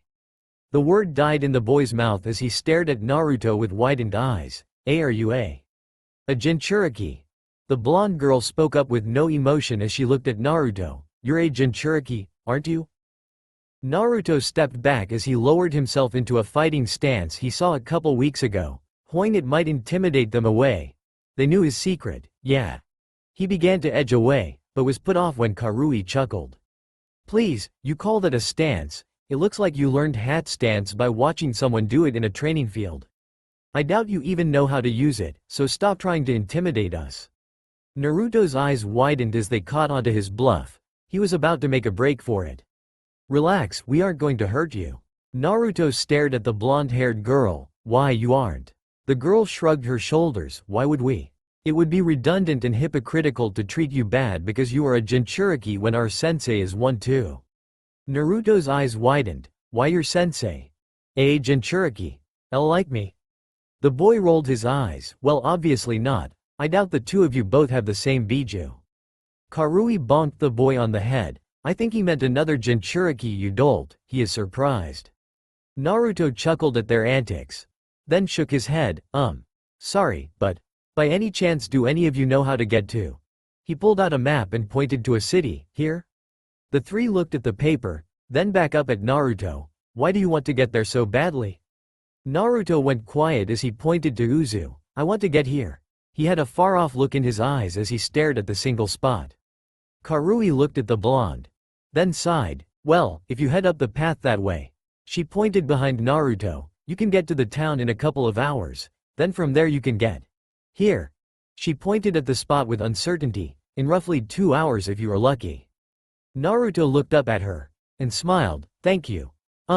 He tried to continue, but he was at a loss of what else to say. Karui smiled. Oh, right, we haven't introduced ourselves. I'm Karui. She pointed to the boy. This is Omoi. She pointed to the other girl, and this one is Simui. Naruto smiled and lightly bowed. Naruto, thank you.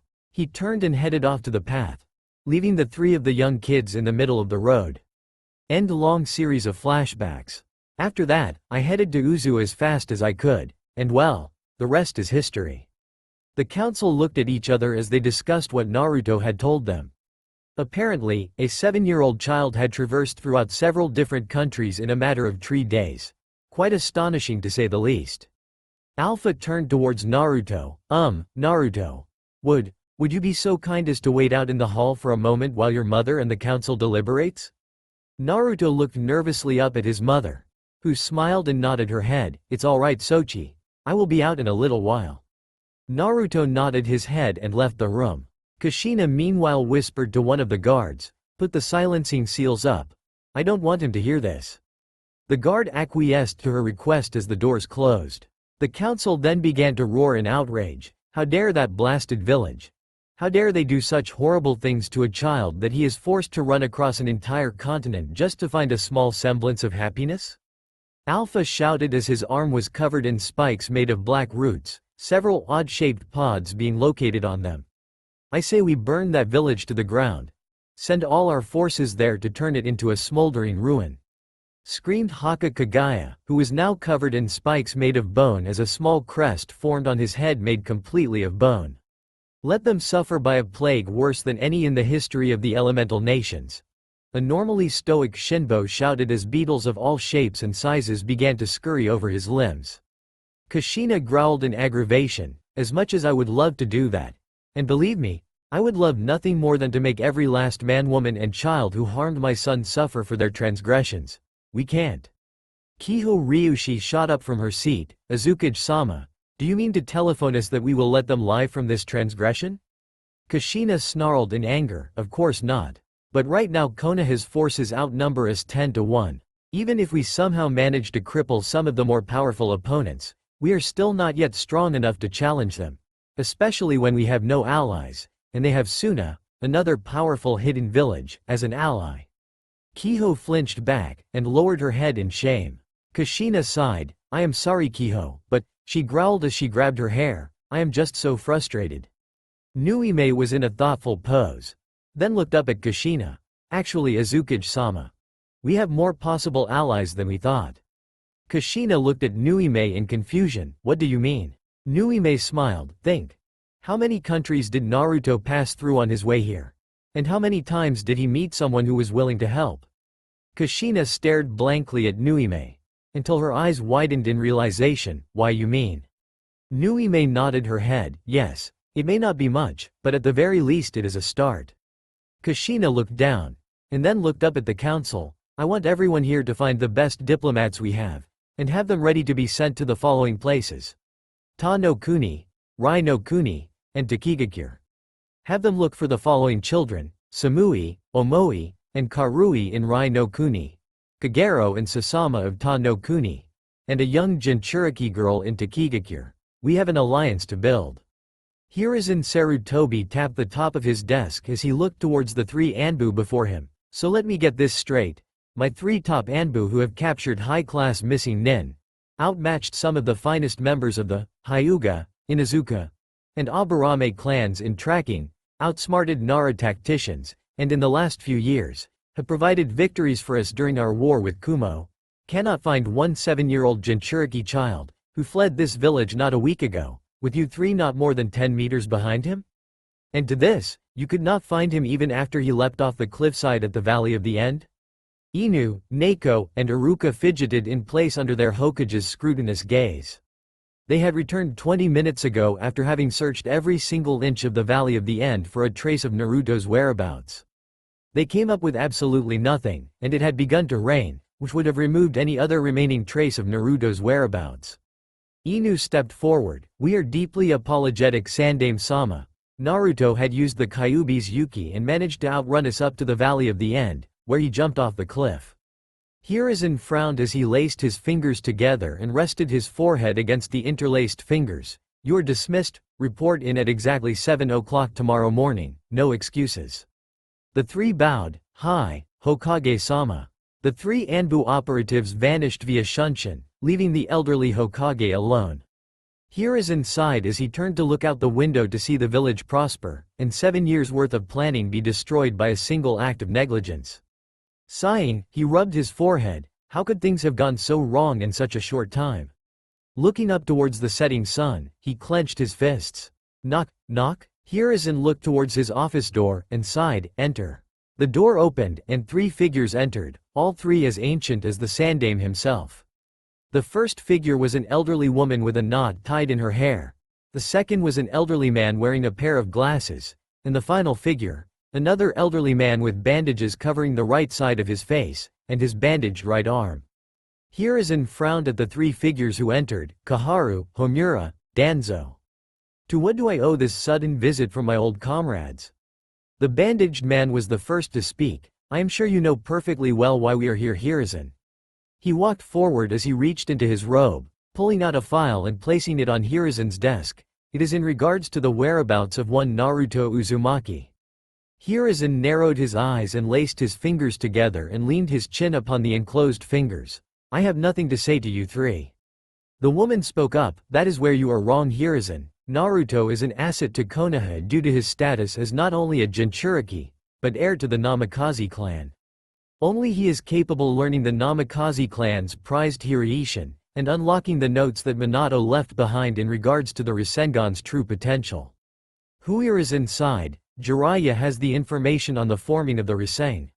The other elderly male cut him off. Jiraiya only knows the capabilities of the Rasengan and its raw form's potential. What we mean is the capability of molding an element into the Rasengan itself, something that Minato knew, yet did not have the time to apply and form. Currently the notes to the Rasengan are hidden in his safe, which can only be opened by a modified blood seal, which is impossible to open without a donor of the Namikaze clan's blood.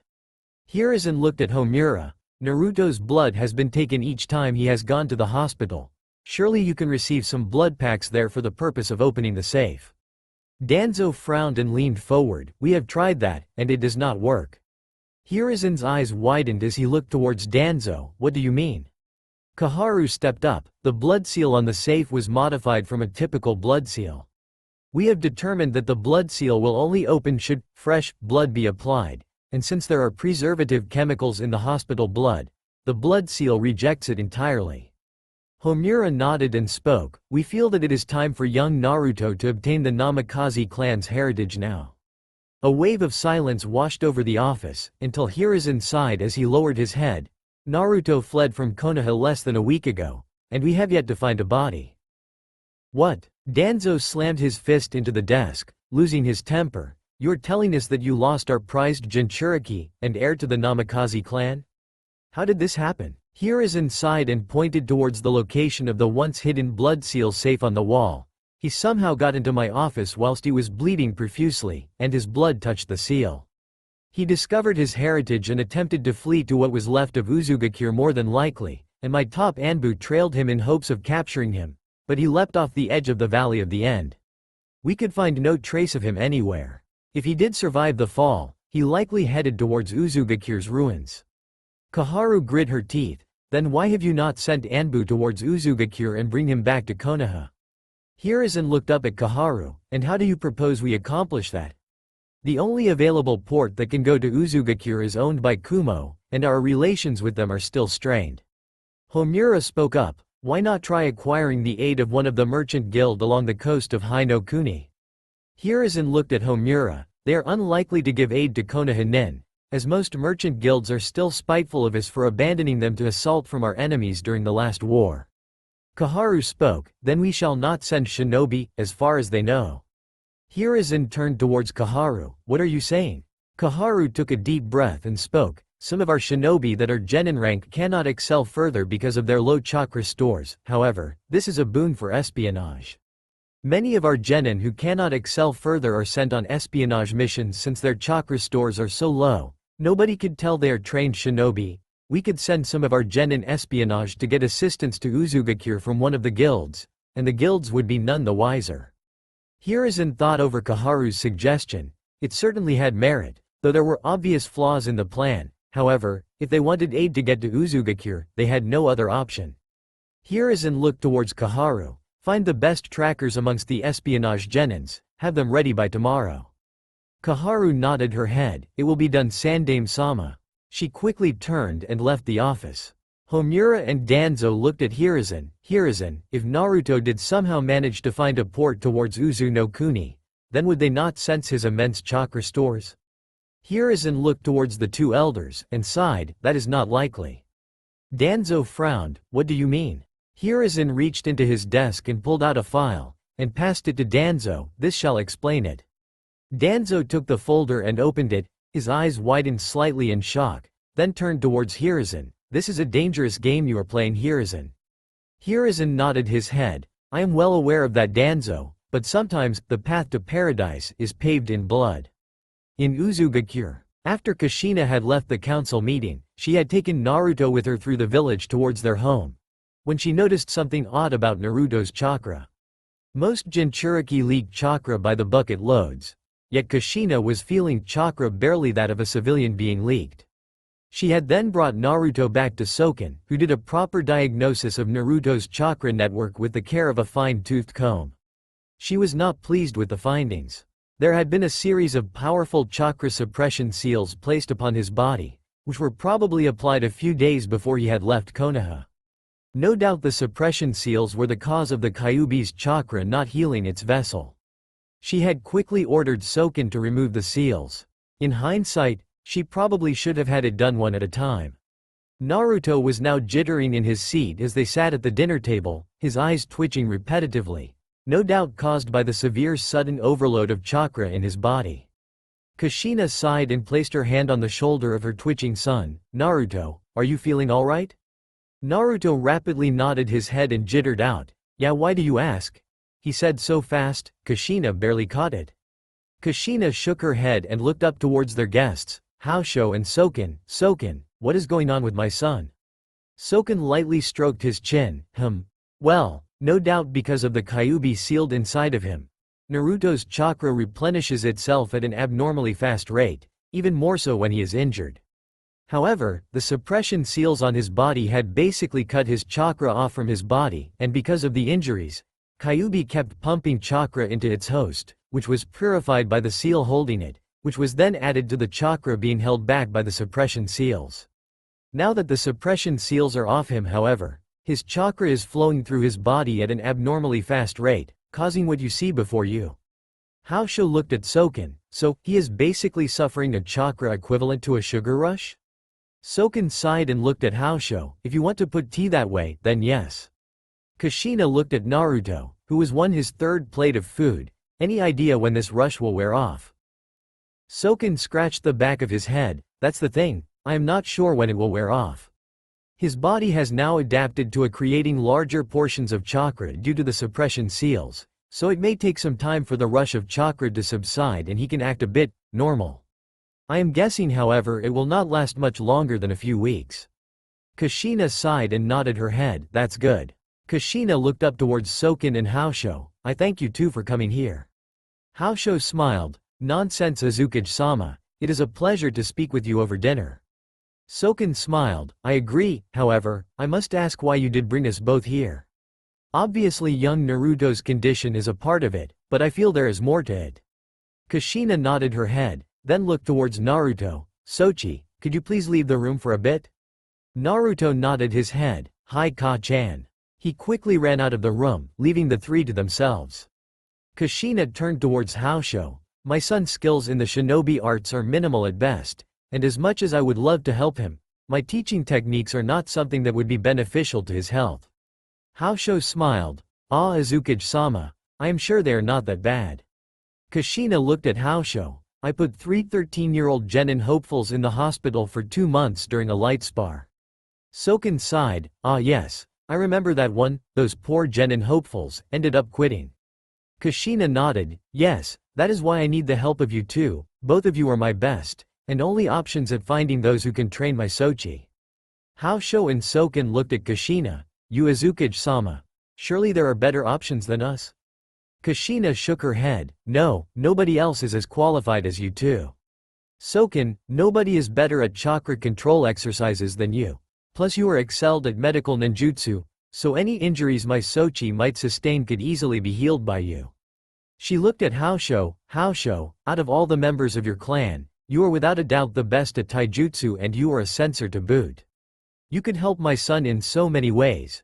She looked at the two of them, and engaged the dreaded puppy dog eyes and pout no jutsu, please. Haosho and Soken practically melted the moment she gave that look, and nodded. Alright, we'll help.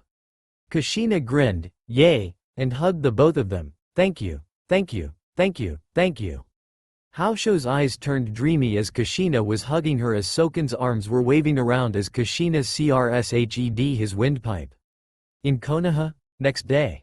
Hiruzen looked at the 5 individuals in front of him, then looked towards Kaharu. These are the best espionage genin you could find, Kaharu? Kaharu nodded her head. Hi, Hokage-sama. Hiruzen nodded his head. Good. He looked towards the gathered individuals. Attention. I will be sending the 5 of you on an S-rank capture and retrieve mission to Uzunokuni. He held up a photo of Naruto. This is your target. You are to capture him and bring him back to Konoha. You will have to acquire aid from one of the merchant guilds. Do not, under any circumstances, allow any of them to know that you are shinobi, or they will kill you without hesitation. The 5 shinobi saluted. Hi Sandame-sama. Hiruzen nodded his head. Good, now go. The 5 quickly turned and headed out to accomplish their mission. Hiruzen looked towards Kaharu. I hope that my trust in your espionage group is not misplaced. Kaharu smiled. I assure you that it is not. Hiruzen looked towards the sky. We shall see. Uzugakure. Naruto was shifting nervously, his eyes still twitching heavily as Kushina put his clothes on. Ka-chan, why are we doing this? Kushina smiled. Because Sochi, we need to get allies for Uzugakure. Naruto frowned. I figured that. But why am I wearing this? He indicated the kimono, which was 2 sizes too large for him. Kushina chuckled. A few reasons. 1, it is so adorable seeing you wear clothes too big for you, she said whilst pinching his cheek, and the other reason is because we want to make a good impression towards the diplomats in Rhounokuni, Tanokuni, and Takigakure. Naruto pouted and relented. Smiling, Kushina picked Naruto up and looked behind her. Are we all ready? Standing behind her were diplomats from all of Uzugakure's clans and noble families, along with several non-affiliated diplomats of her choosing. Hi Isukage-sama. Kushina smiled and turned towards the carriage that would be carrying her and Naruto, along with Haosho and Soken. The other diplomats got into their carriages as well. The carriage drivers whipped the reins, and the horses and oxen drawing the carriages headed off. Naruto's eyes continued to rapidly blink as his teeth clicked, his fingers jittering as he sat in the carriage, still fiddling with his clothing. Kushina meanwhile looked back at Soken. "Soken, be honest with me. This chakra rush," she said, trying to find the right words for what Naruto was experiencing. "I know you said it would wear off in a few weeks, but by any chance do you know if this will adversely affect him?" Soken looked at Naruto, who was rapidly glancing about the carriage while grinding his teeth together. "Well, I truly am unsure. I do not know of any incident where this has occurred," he said, referencing Naruto's continued twitching. Kushina sighed and scooted closer to her son, gently placing her hand on his shoulder. "Sweetie, are you feeling alright?" Naruto looked up at his mother and nodded rapidly. "Why yeah, I am doing perfectly alright, Ka-chan," he said quickly, Kushina barely being able to pick up most of what he said. Haosho meanwhile smiled. "Ah, he is so cute," she said, suddenly reaching over and patting him on the head. Naruto blushed slightly, still not used to the positive attention, and jittered. "Thank you," he said quickly. Kushina smiled softly and kissed Naruto on the top of the head. Soken coughed slightly. "Kushina-sama, may I ask where we will be headed first?" Kushina seemed to deflate at his question, and sighed softly. "Though I wish to avoid it, it seems the first stop will be Kumogakure and Rhounokuni. Of the nations we will be stopping in, Rhounokuni and thus Kumogakure will be the simplest to get to. From there we will go to Tanokuni and finally to Kigakure." Soken nodded his head. Kushina continued, "In addition, I am having several trackers head to Umi no Kuni to find the young girl that helped Naruto get on the boat to Rhounokuni." Soken smiled softly and looked out the carriage, and saw the nearing coastline. "Hi no Kuni." A man sighed as he scribbled away at the paperwork on his desk, the rain beating down above him, barely being covered by the overhanging roof. He grunted and cursed under his breath as a sudden gust of wind sent some rainwater on the paperwork. "Son of a..." He cursed and crumpled up the paper and tossed it to the side, before looking behind himself. "Hey, think it would be too much trouble to get a better roof? We're running out of paper for the paperwork."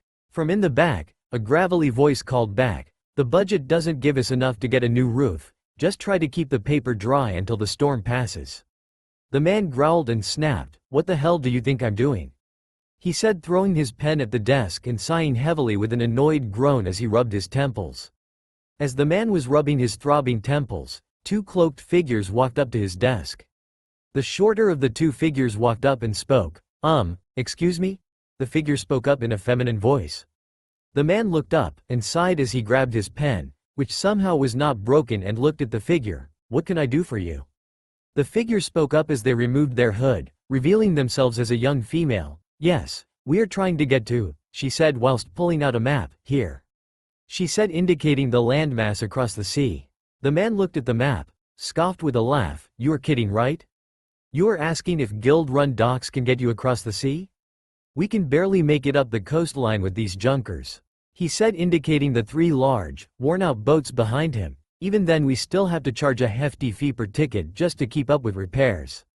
He grumbled and snapped underneath his breath. "Wouldn't be in this state if some people helped out." "I heard that." The man snapped around and shouted in the direction the voice came from. "Good. Now take my subtle advice and get off your drunk ass." He snapped back around and sighed. "Sorry you came all this way for nothing, but we don't have the funds to repair any of these boats to the level they would have to be at to get across the sea." The taller figure piped up. "By any chance do you know of anyone who is able to?" he asked with a discernibly masculine voice.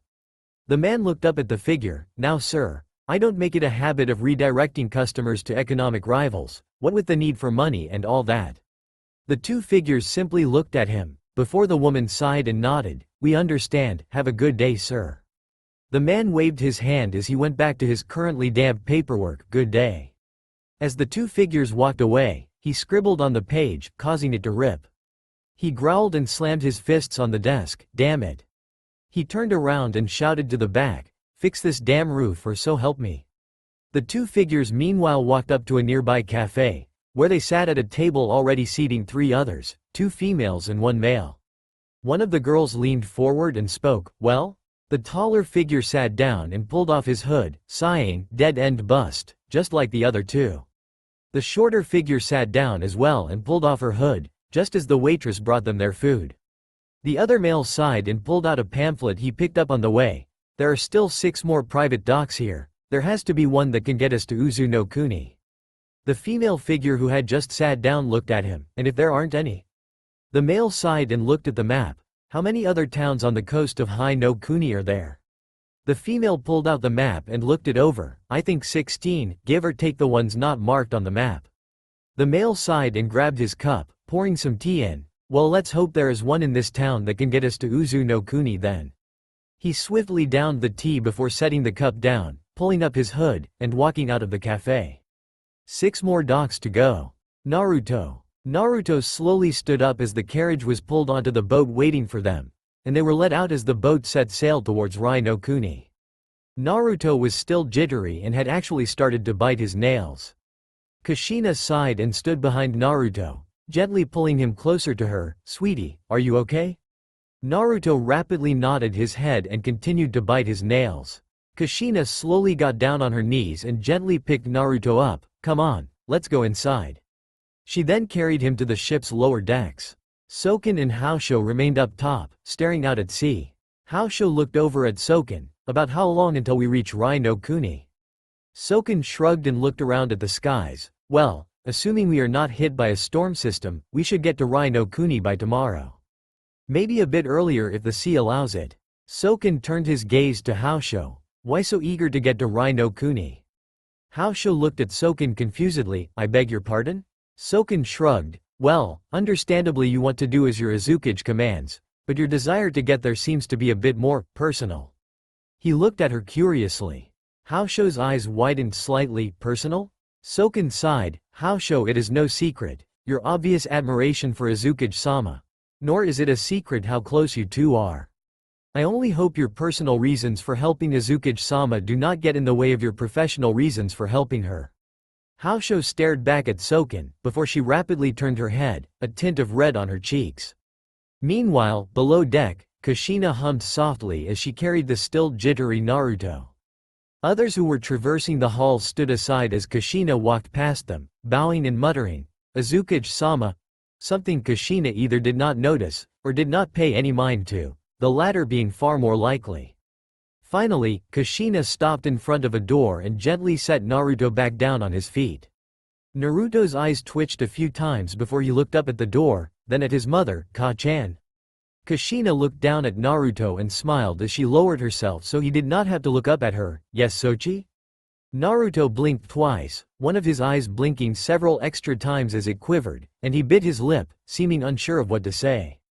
Kushina noticed this and placed a hand on his shoulder. Sweetie, go ahead, what were you going to say? Naruto bit his lip again, his eyes blinking rapidly. Is this our room? He asked with uncertainty, and slight apprehension, as if afraid of the answer. Kushina frowned, knowing the reason for why he was afraid of the answer, and she quickly wrapped her arms around him and pulled him close. Oh sweetie, of course this is our room. She hugged him and gently rubbed his back. I wouldn't even think of putting you anywhere except right by my side. Naruto's eyes widened a bit at that, a light quivering at the edge of his left eye. He looked at Kushina in shock, before a small smile tugged at the edge of his lips and he slowly wrapped his arms around Kushina. Kushina smiled as she felt him hug her back. She slowly released him and stood up, beckoning towards the room as she opened the door. Naruto looked up at her and slowly walked inside, and his eyes passed across the details of the room. There was a small table in the middle of the room, fastened to the floor since they were on a ship. There were also several chairs, these however were not bolted down, and near the edge of the room, and there was a single bed, big enough for 2 people. It was not an extravagant room, but it was certainly nice enough. Kushina walked inside as well and took in a deep breath as she turned to Naruto, a smile on her face. Come on sweetie, we should get some rest. We have a lot to do once we arrive in Kumo. Naruto looked up at her. Why are we going to Kumo anyways, Ka-chan? Kushina smiled and sat down, and indicated for Naruto to sit down as well, which he did. We are going to Kumo to try and make an alliance with them, so that in the future we will be able to do damage against Konoha for what they did to you. We are heading to Kumo first because it is the closest. We are also going to Tanokuni and to Kigakure. We will go to them first since people there helped you, so I am willing to give them the benefit of the doubt. Naruto nodded his head in understanding. In truth, he wanted to make Konoha pay for what they did to him, so he was willing to listen to his mother in that regard. Kushina smiled and was about to get up, when she suddenly stopped, and looked at Naruto. "Sochi, how badly did Konoha treat you?" Naruto flinched as he lowered his head, sighing, "Do you really want to know?" Kushina nodded her head. "Yes, I do." She bit her lip and looked away, "Though, I understand if you don't want to talk about it," she said, lowering her head, in her mind thinking how stupid it was to ask such a sensitive question. Her thoughts stopped as she felt a hand rest on her thigh, and she looked up to see Naruto smiling at her softly. "It's okay, Ka-chan, I don't mind." Kushina stared back at him and nodded her head. "Oh, okay, Sochi." Naruto sighed and leaned back. "I don't remember much, but what I do remember was that Konoha's mistreatment of me started a few months before I turned 3, before they threw me out on the streets." Hnokuni. A woman sighed as she looked through her papers. "I'm sorry, but there just aren't any boats that go out to sea. All our ships do is go up and down the coastline." Two feminine figures stood in front of her desk, lightly soaked from the rain. "Do you know of any ships that do happen to go out to sea?" The woman frowned and hung her head. "Look, I wish I could help, but company policy." One of the girls interrupted, "Says you cannot redirect customers to other businesses."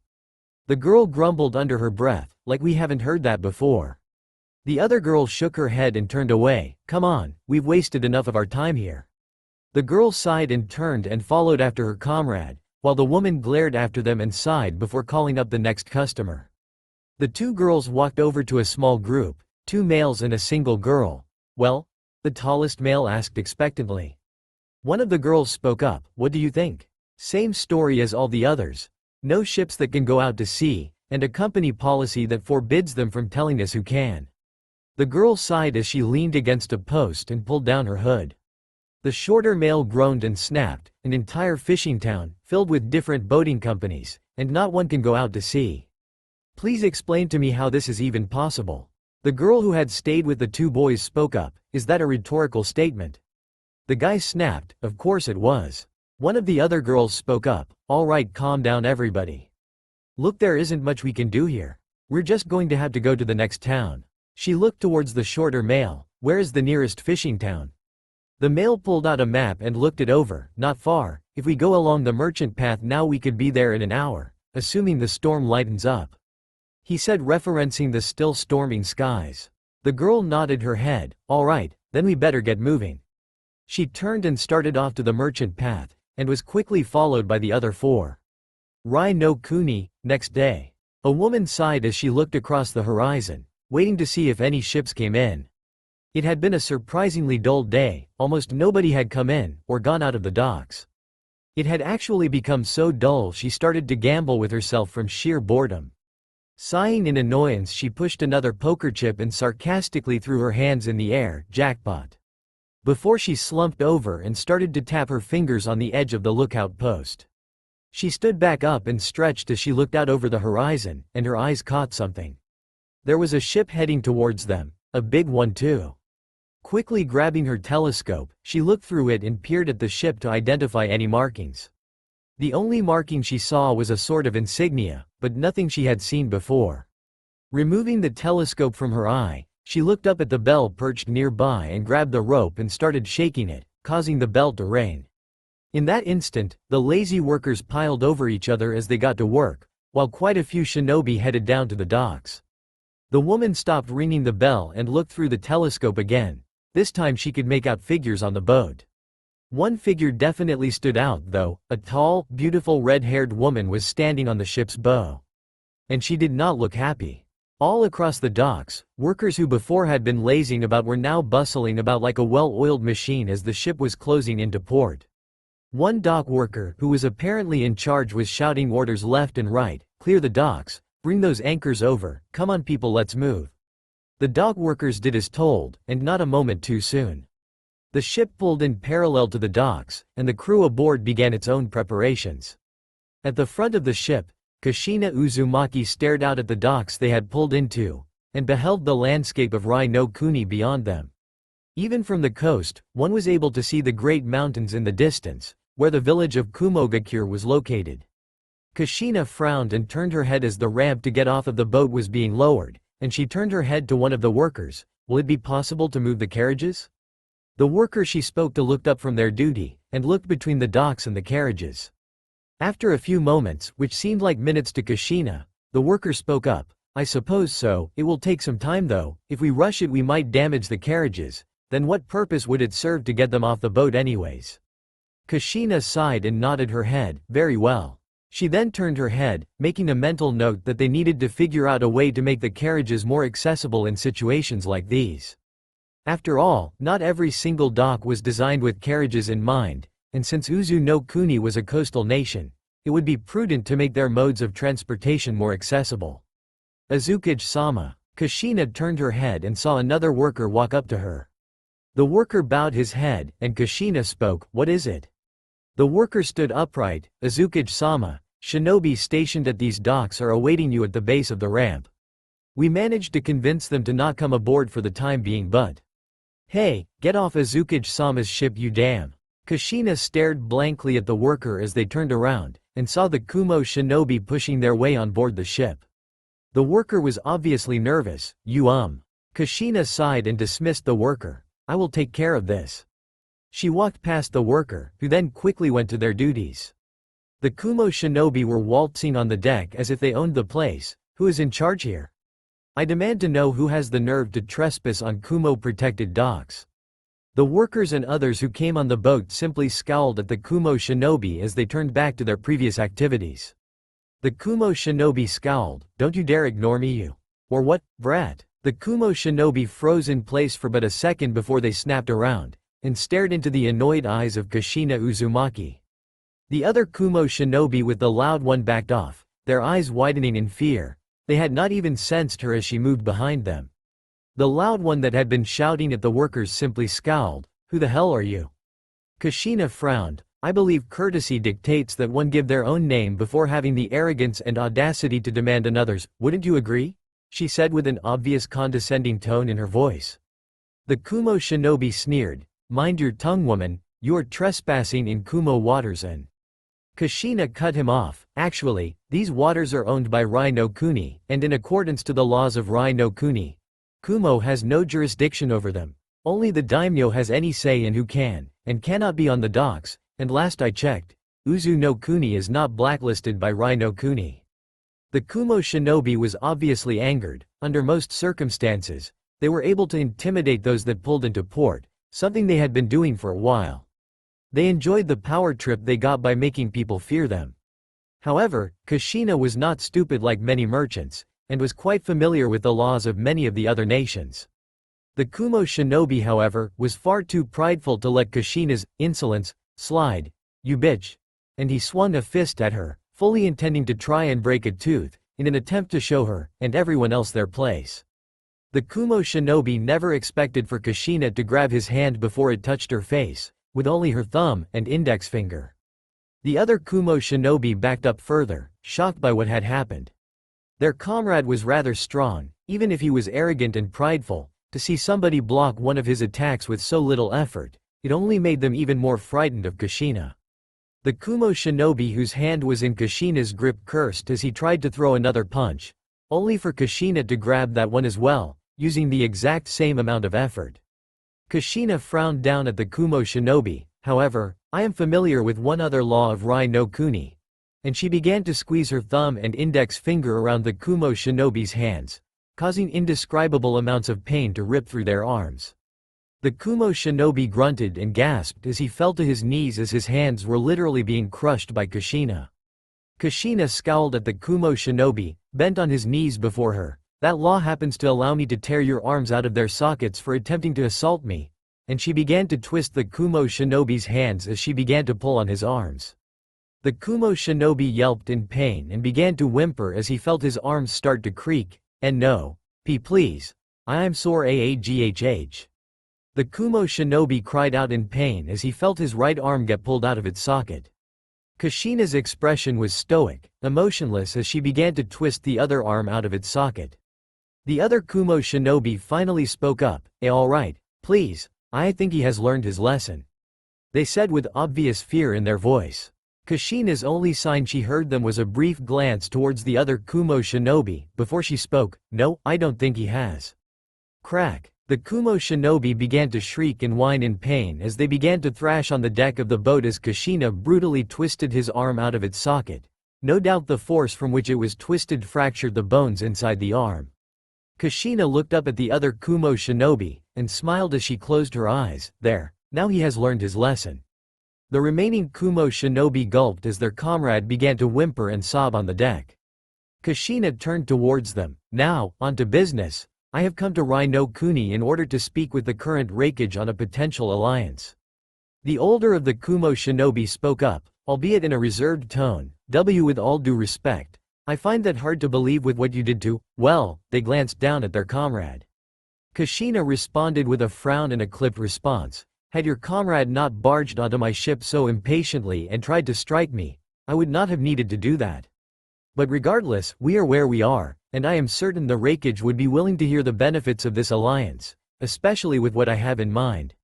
The other Kumo Shinobi spoke up, and, what precisely do you have in mind?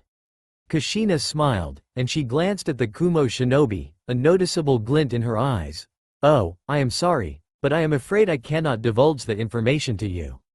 Security risks and all that, I will only discuss my terms and my intent with the Raikage. The Kumo Shinobi who had spoken up earlier, well, in that case, you and your entourage will need to be escorted to Kumo by an armed guard, security risks and all that. They said, albeit withdrawn and frightened. Kushina smirked. I expected nothing less. Hnokuni. Lightning arced across the sky, the trees billowing in the wind as the rain poured down with such force it felt like the 5 cloaked travelers were being assaulted by a volley of kunai. One of the figures, a girl, snarled and snapped at the nearby boy. Assuming the storm lightens up, you say? Well, guess what? The storm not only has not lightened up, but it has gotten worse. The one she was shouting at turned his head. Hey, that was him over there, he said, pointing to another cloaked figure. Said figure snarled, and spoke with an obviously feminine tone to their voice. Him? I am a girl, Yubaka. The third girl groaned. In this rain we won't make it to the next town. We need to find shelter and wait out the storm. The last figure spoke up. I agree, into the trees N. Their statement was cut off as lightning struck a nearby tree, and sent it toppling down, falling into the path. The other 4 members of the group stared at the one who suggested going into the trees as they stammered, well. Bonk, out of nowhere. One of the girls smacked them over the head and tried to throttle him. Oh yeah, into the trees, marvelous idea. The male grunted and stared back at her. Oh come on, how was I supposed to know that would happen? One of the other girls groaned. Oh, would you two knock it off, we need to find shelter. She began to look around. Are you sure we can't make it to the next town? The male sighed. We can try, but it is a while away, and this storm doesn't look like it is letting up. One of the other girls looked around. Is there a shortcut, a hidden path, or? She stopped when she saw something in the distance as she looked through the rain. She could see a faint outline of a building off to the side of the road, and what she could make out as lanterns glistening on the outline. She pointed her hand towards the source of the outlines. Look, over there. The other 4 turned and looked where she was pointing. The male sighed in relief. Oh sweet Kami, shelter. The girl that had seen the outline quickly started to run towards it, followed by her 4 comrades. Rhounokuni. Kushina looked around as her entourage was successfully bringing the carriages down off of the ship. It was a slow process with how small the docks were. They actually had to move some of the equipment and crates that normally littered the docks, but they were fortunate that the docks were just large enough to allow the carriages to be moved. However, only one carriage could be moved at a time. Meanwhile, the horses and oxen were being fed on the ship. Kushina looked to her side as the Kumo Shinobi who had not been crippled by her was looking across the horizon through a pair of binoculars. Looking for anyone in particular? The Kumo Shinobi sighed and lowered their binoculars. Yes, the platoon of armed guards which will escort you to Kumogakure. They should be here any minute. Moments after Kushina had explained her reasons for being in Rhounokuni, one of the Kumo Shinobi had gone down to the lookout tower, and immediately sent a falcon to a nearby outpost to have an armed guard sent to escort Kushina and her entourage. Thankfully, the outpost was not too far away. Kushina nodded. Very well, please inform me when they arrive. And she turned and headed back inside the ship. She walked down the halls and returned to her room, and sighed heavily as she opened the door. Inside, Naruto was sound asleep on his bed, though he would jitter and twitch every so often because of the intense amount of chakra he was producing. After he had told her what had happened to him in Konoha, the emotional exhaustion it had caused him forced him to fall asleep to let his mind, body, and perhaps even his soul rest from remembering all that he had been put through. Kushina smiled sadly and walked inside, closing the door behind her as she walked over to the bed she and Naruto shared as they slept. She gently reached out and lightly placed the back of her hand against his cheek, and slowly began to slide her fingers through his hair, watching his sleeping form. A small smile came to her lips as her shifted closer to her hand as he slept. With a soft sigh, she leaned down and gently kissed his forehead, and whispered softly, "It has almost started, Sochi, almost." And she kissed his forehead one more time and continued to lightly trail her fingers between his golden locks. Hnokuni. The 5 cloaked figures practically stormed inside of the inn, which apparently had been built so recently, it was not on their map. Granted, no map was perfect, but the inn was on a main route in Hnokuni, and every map handed out to Shinobi was up to date, accurate as can be. So for the inn to not be on the map, it had to have been built within the last 2 weeks. Normally, the genin would have found that incredibly suspicious, but the torrential downpour and lightning strikes knocking down the nearby trees suppressed their paranoid instincts and they headed inside without a care in the world. Panting heavily from the speed they were running it to get to the inn, one of the girls spoke. It looked closer. The taller of the 2 males gasped as they leaned against the nearby wall. "Why yeah, you are telling me." The only member of the team not fully out of breath walked up to the receptionist, who was staring at them as if they had just popped out of the ground. They reached into their pocket and pulled out a roll of money. "1 room for 5 please." The receptionist stared at them. I am afraid that all of our rooms currently only hold 2 beds each." They sighed. "That is fine, we can share the beds." The receptionist looked back at the other 4. Are you sure? We have other vacant rooms." They looked up at the receptionist, and for a few seconds, not a single word was said. "Look, we just trekked here in the middle of a storm. None of us are in the mood to go through the effort of signing up for more than a single room. Just take the money and give us the fucking room key." The receptionist stared at them, and sighed as they took the roll of money, and then gave them a key. "Enjoy your stay." They sighed and looked back at their teammates. "Come on," and they began to head down one of the halls towards their room. The receptionist called out to them as they returned to their work. "The bar is down the hall to the right, and the dining hall is right across from the bar." One of the cloaked teammates perked up at the mention of bar and turned to their comrades. You 4 go on ahead, I am going to have a drink or 2. The one holding the room key seemed to scowl at them. "Really?" They only shrugged. "Hey, can't I enjoy myself?" One of the girls spoke. "Not at our expense, you can't." They shrugged their shoulders. Don't worry, I am not a lightweight like you guys." They turned and headed off to the bar. "Be back in a little while." The 4 remaining figures only sighed, and they headed off to the room. With the 4 remaining members of the 5-man squad walked into the room, and sighed in relief as they saw the seemingly comfortable beds. Deciding to remove their wet clothes, they began to strip. The one holding the room key was a young-looking woman. Her hair was black and shoulder-length, her skin was pale, and her eyes were a steel blue color. The second one was also a young-looking woman, though she seemed younger than the first one. Her hair was short, almost tomboyish, and it had streaks of blonde and light red in it. Her skin was tan, and her eyes were a greenish color. The third was a girl as well. She seemed to be somewhere between late teens and early 20s. Her hair was a dark brown, and her skin was a light peach color. Her eyes were pupilless brown in color. The last one was a male. He had a rather average face, and his hair was a brown color, as were his eyes. The girl holding the key sighed and looked at her comrades. "So, who gets which bed?" With the remaining member of the squad pushed open the doors to the bar. Surprisingly, the bar was relatively empty, minus a few customers lingering about. They smirked inwardly and removed their hood, revealing that their physical features were just slightly above average in physical complexion. Their hair was a brownish-red shade, and their skin was tan, but was still slightly pale in places. Their eyes were a brownish-green color, and they had a small scar on their chin, nothing too noticeable. They walked up to the bar and spoke. "Hey, can I get a bottle of hot sake please?" The bartender obliged and got them a bottle of hot sake. A grin adorned their face as they downed the hot sake, and a deep blush went across their face. Woo, that hits the spot. Hey, I'll bet. The final member of the squad suddenly turned their head, and saw a man sitting next to him, who he noticed was looking at a map of some sort. They frowned slightly. Who are you? The figure chuckled and grabbed their own glass. Now, isn't it polite to give your own name before demanding another's? They only frowned. Who said I was trying to be polite? The figure stared at him for a few moments, before they broke out into laughter. Ha ha ha ha, I like you, kid. And they downed the glass of sake they had been drinking. Most people I give that line to just automatically give their own names. Nice to see somebody who doesn't fall for that trick. They stared at the man in confusion, and began to look them over, only for their eyes to land on the map. And the location of him and his squad's destination. The figure had seen him glance at the map. You looking for something, kid? They looked back up at the man and frowned.